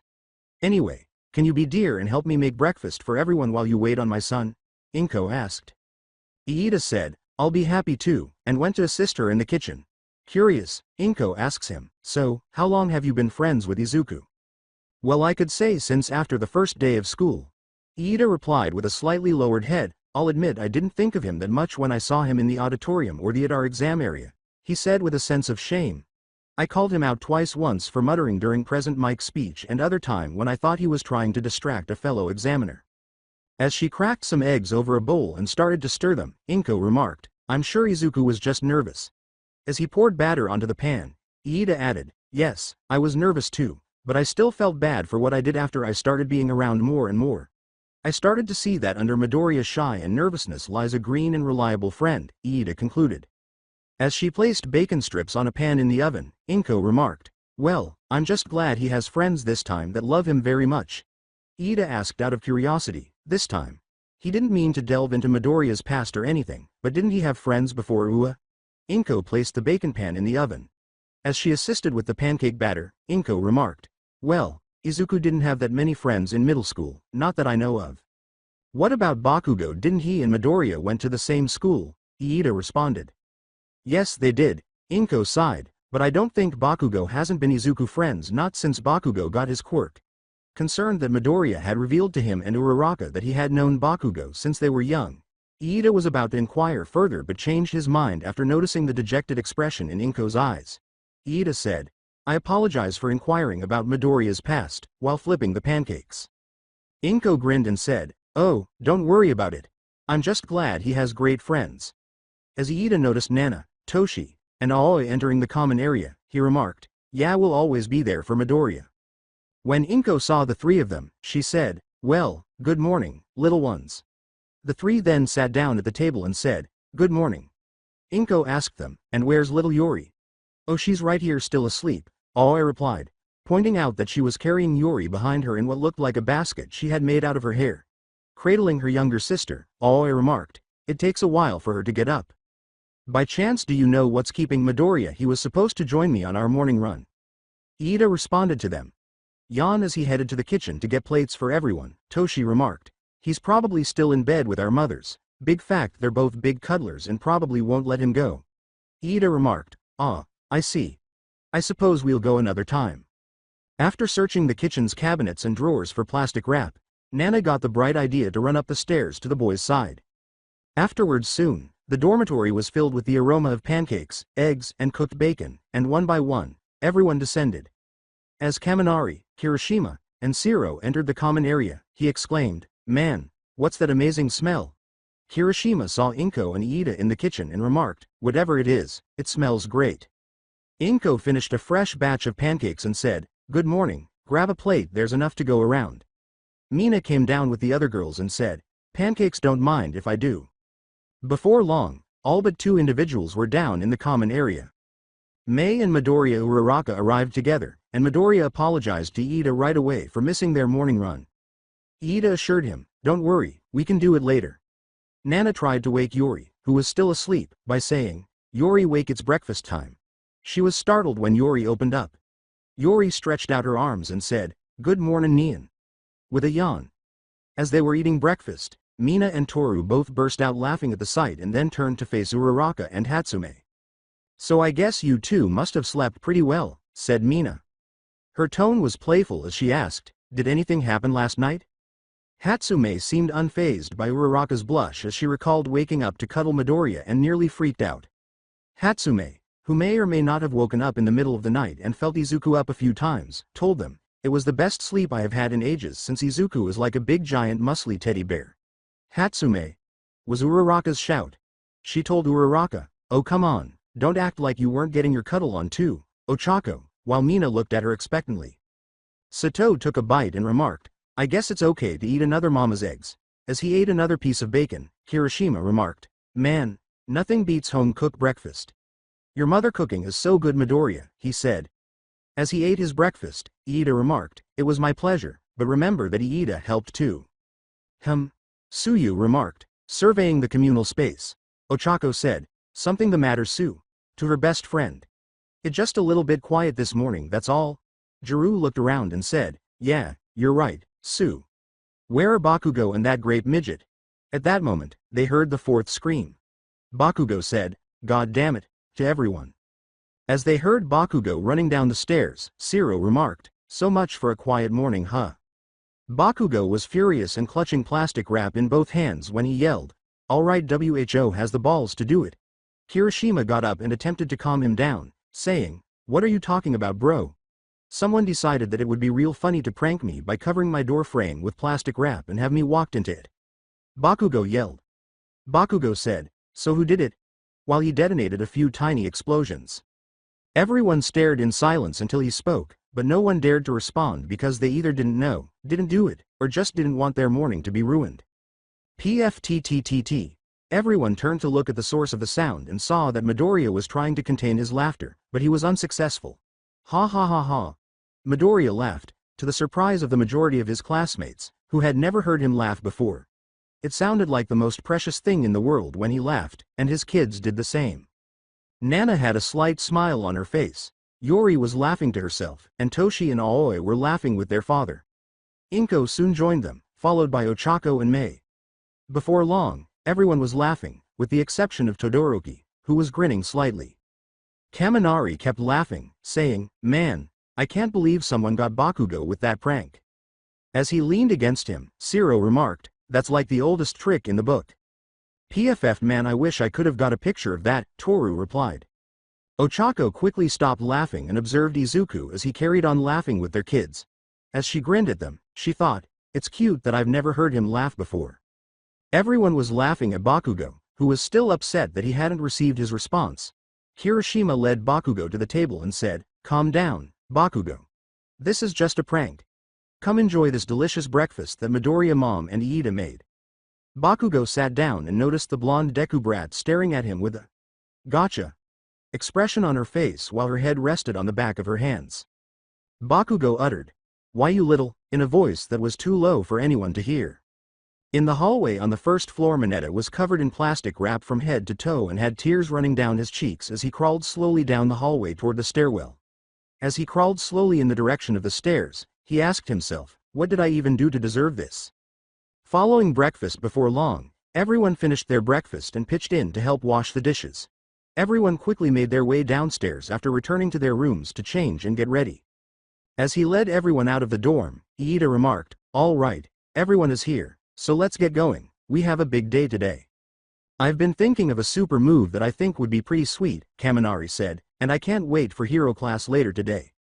Just try not to fry your brain jamming me, Jiru said as she walked past him, and he gave her a, hey. As he waved them off, Midoriya said, bye mom, see y'all later kids. Ochako waved goodbye and said, be good, Toshi. Hatsume yelled, you can drop by the studio Aoi, I'll just make sure to let Powerloader know. As Iida heard Hatsume's words and felt apprehensive, Aoi replied, don't worry, I'll be there later today. While Powerloader was busy organizing his students' papers in the teacher's dormitory, he experienced a chill. He thought to himself, I wonder if I can get a substitute today or at least call in sick. First time, was the first thing Aizawa said to him as he was making his way to class after noticing an expression he recognized all too well. Returning to dorm 1A as she made her way back to her room, Inko declared, I'm going to go ahead and get ready for the day because I'm back down, kids. Okay. Yuri waved back at her. Nana turned to face the siblings, who nodded, and said, okay, so everyone remembers what they need to for the plan, right? The plan last night, army music plays. Nana said, okay, everyone listens up, while standing in front of a chartboard that was covered in red strings and numerous pictures. As her siblings gazed at her, she concluded, we had a very rare chance to alter the course to avoid the incidents while we were here in the past, so I called this plan Operation Time Fixed. Really time fixed? Toshi responded. Isn't that kinda too on the nose? Nana told him, I'd like to see you think of a catchy title. With a smug expression on his face, Toshi said, how about Operation Prevention? As she prepared to cut the back of his head, Nana remarked, how's that even different from mine? Aoi pointed to Yuri, who was too preoccupied with playing with a plush stuffed fish, and said, guys, calm down, you're upsetting Yuri. They all turned to face her, and their cat ears perked up a little. Huh, she said, turning to face them, then turned to her toy, tossed her fish across the room, and sprinted to jump on it. Nana caught everyone's attention and said, okay, back to the board. Our first plan is to retrieve Himiko Toga aka Yuri's mother from the provisional license exam since we know this will be the only time we can get close to her. Next this will be a big one so we have to make this works. The Shi Hasaikia raid here we can prevent the loss of Mirio's quirk, Night Eye's death, and the obtained the quirk erasing bullets, she concludes. Okay, so what do we need to do? Toshi questioned her. Well, for Toga, Principal Nedzu should have already informed Aizawa on Yuri's mother by now, so all we have to is get with Aizawa in private and inform him that Toga will be appearing at the license exam. Oh, that reminds me, Nana said as she presented the list to Aoi. As she perused the list, Aoi questioned, what's this for? It's a list of all the items I need you to build in the support studio while we're here. Nana replied. The list included a range of items, including 3 tracking devices, a pad connecting the devices, and a drone equipped with a camera and retrieval system. Nana said to her sister Aoi, we're going to need these for the plan to work. You think you can get done? Aoi proudly puffed out her chest and exclaimed, are you kidding me? You're talking to the inventor that turned our lawnmower into a plane. Yeah, then you got in trouble with Dad later that day, Toshi replied. So what do you want me to do? I want you to help Dad with his training since we're at a point in time where he doesn't know he's going to get multiple new quirks as well, so I want you to get him use 2 air combat, said Nana to him. Gotcha. Toshi offered her a thumbs up. As her cat dialect emerged, Yuri covered her mouth and said, and what about me, Nian? Nana petted her head and said, I want you to be yourself and try to get a bit of control of your control because you're still too young and I don't want to get you involved with stuff like this. Okay. Okay, Yuri said sadly, unable to assist her siblings. With a cute pout and crossed arms, Yuri uttered, I detest being the youngest. Now we can't have everyone know about this plan, so we have to keep it under wraps, Nana said. So any questions? Yeah, what about Dad and our mothers? Shouldn't we inform them about this plan? Aoi responded. Well, we can inform them, but not too much information, okay? As Nana gazed at him, Toshi said, but what about Eri? What do you mean?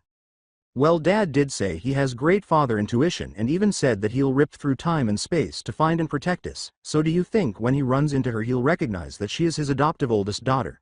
Toshi concluded as Nana pondered the matter for a while. Nana continued to mutter as she paced the room, He actually might.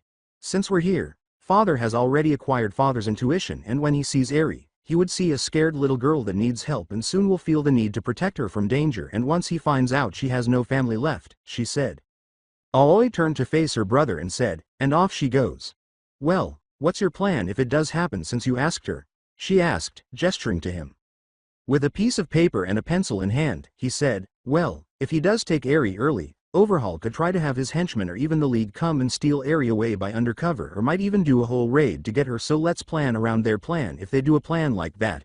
He started to create a counterplan. Plan? Yori asked, her eyes turning into spirals as she held her head between her hands and passed out, her confusion growing to the point where steam was dripping from the top of her head. Nana picked up Yori and put her on her bed with her fish plush. That's it, she said, slamming her first on the palm of her hand.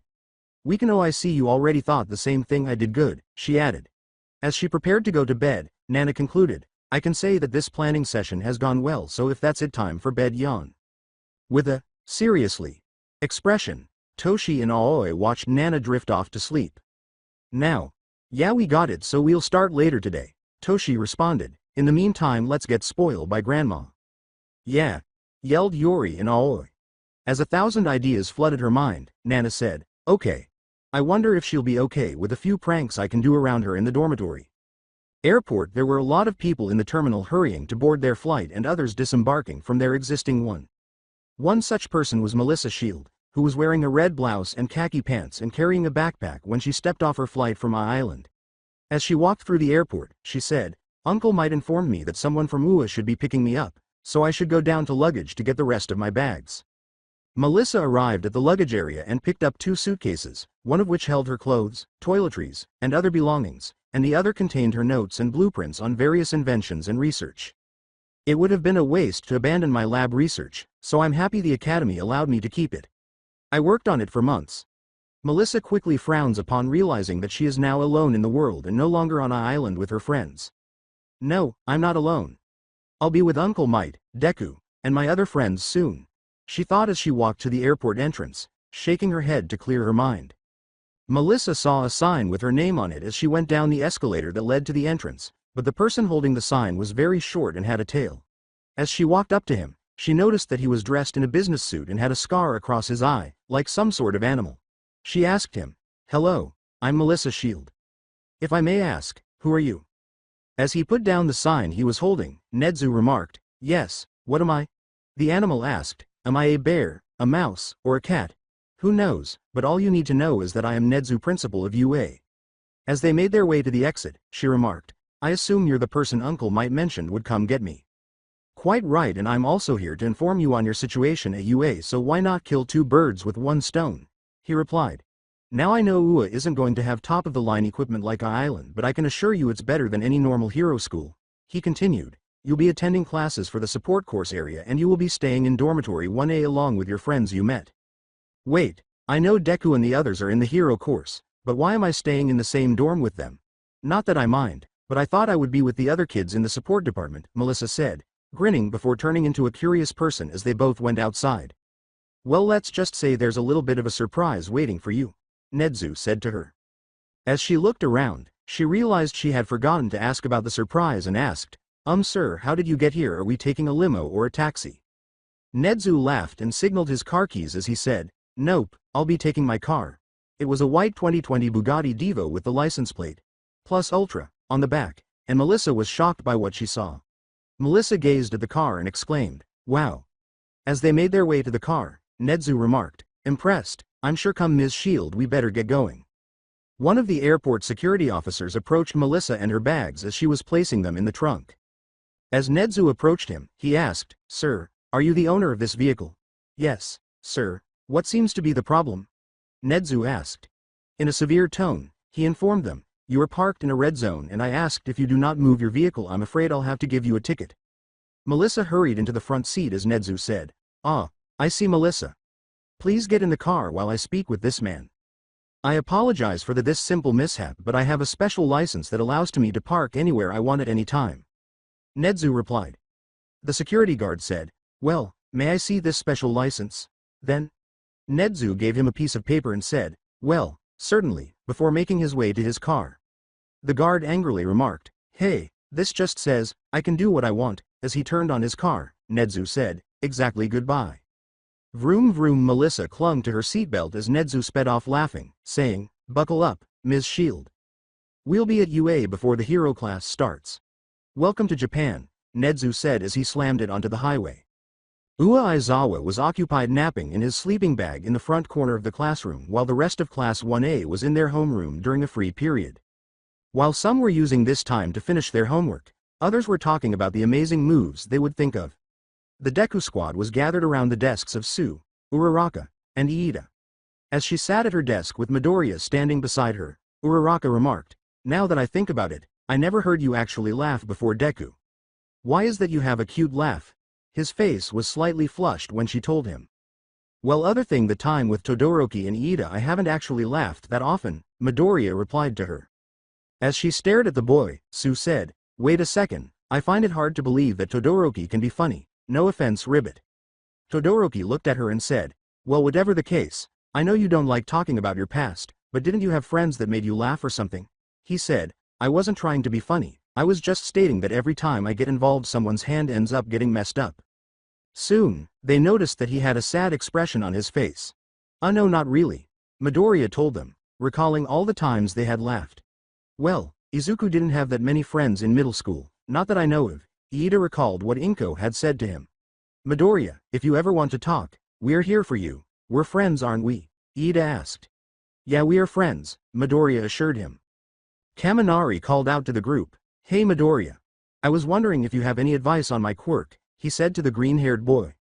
Sure, what did you have in mind?" he asked, suddenly pulling out his notebook.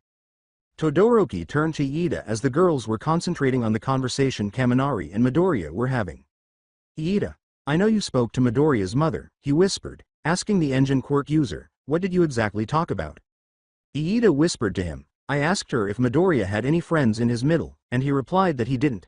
"What about Bakugo?" Todoroki asked, since he and nearly everyone else knew that Bakugo and Midoriya had a past together. "Well, when I asked her she said that Bakugo was never his actual friend," Iida said, and Todoroki looked ahead at Midoriya. "Really?" he thought to himself, wondering what secrets you have, Midoriya. 1. A dormitory. Inko was enjoying the day with her grandchildren out in the back. Aoi was showing Inko her notebook of cool devices.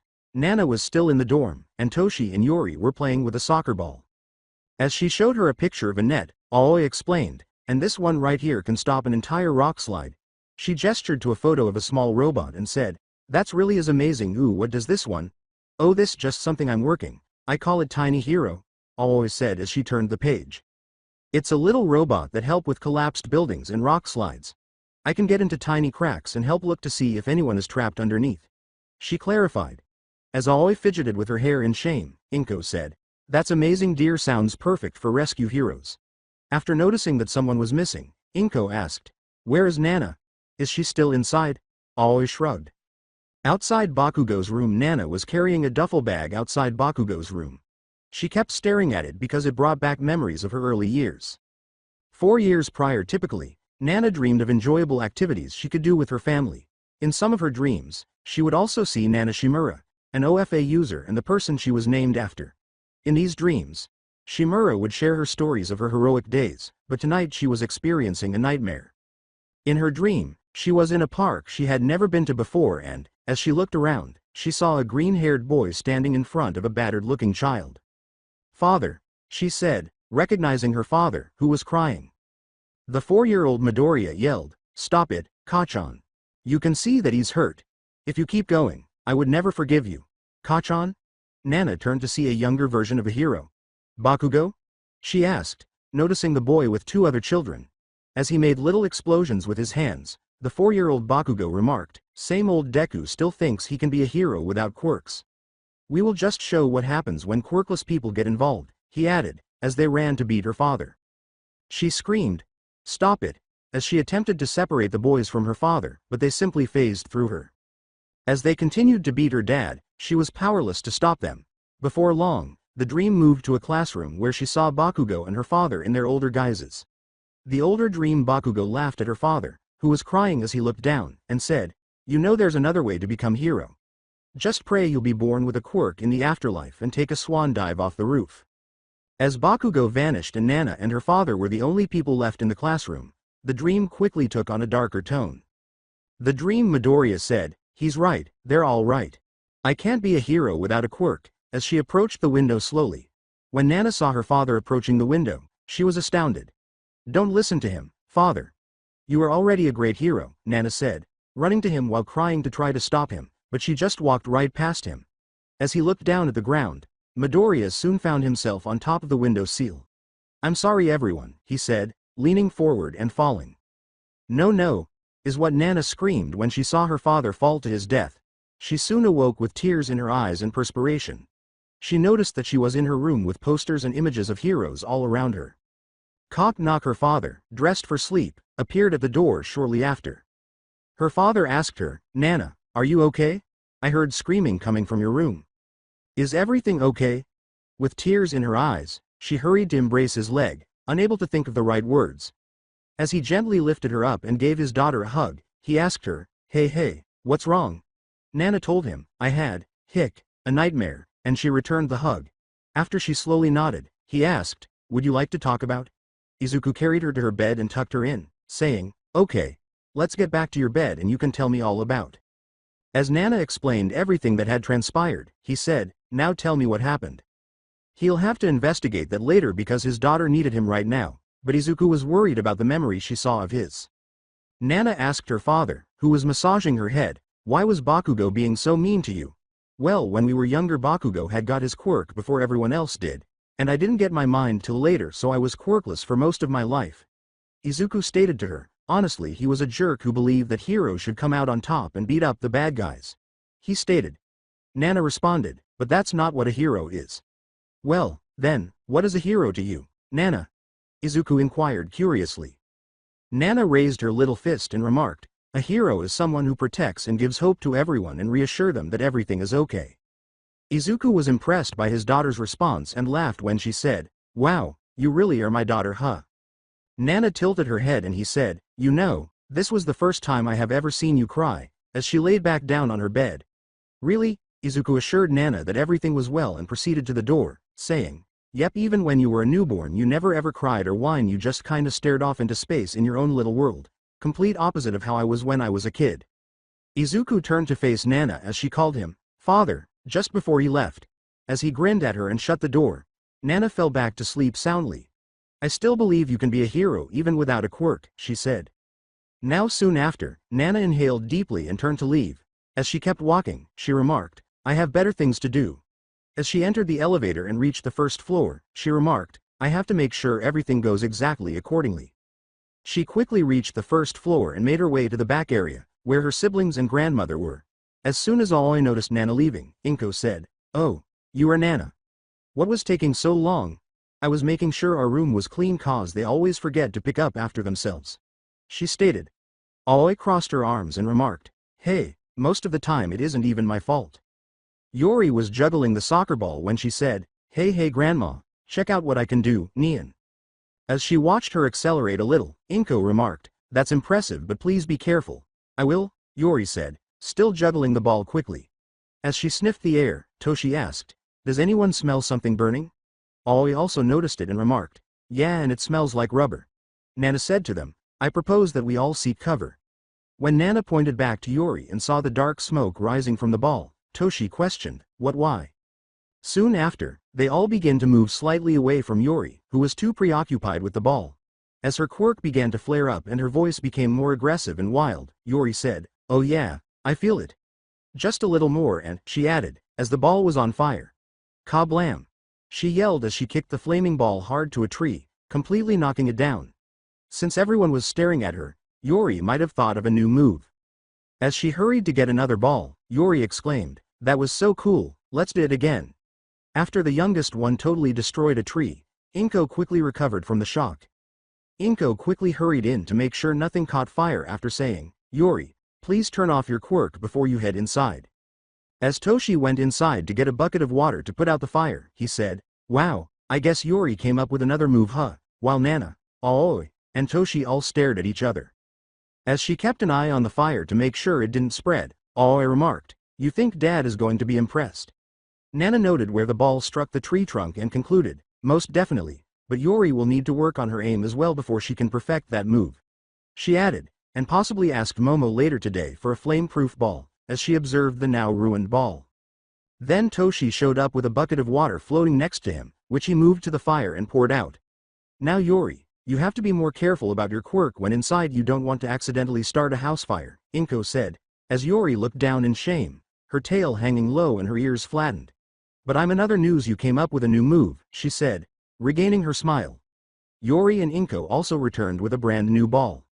Yori looked down at the ball she was carrying and said, I know, right, I can't wait to show Dad. So what are you going to call it? Aoi asked, pulling out a brush to brush her hair. Yori considered it for a moment before her ears perked up with excitement and she smiled. Prio ball, she said as her flames grew a little larger. I will continue this story in next part. Till then, bye bye.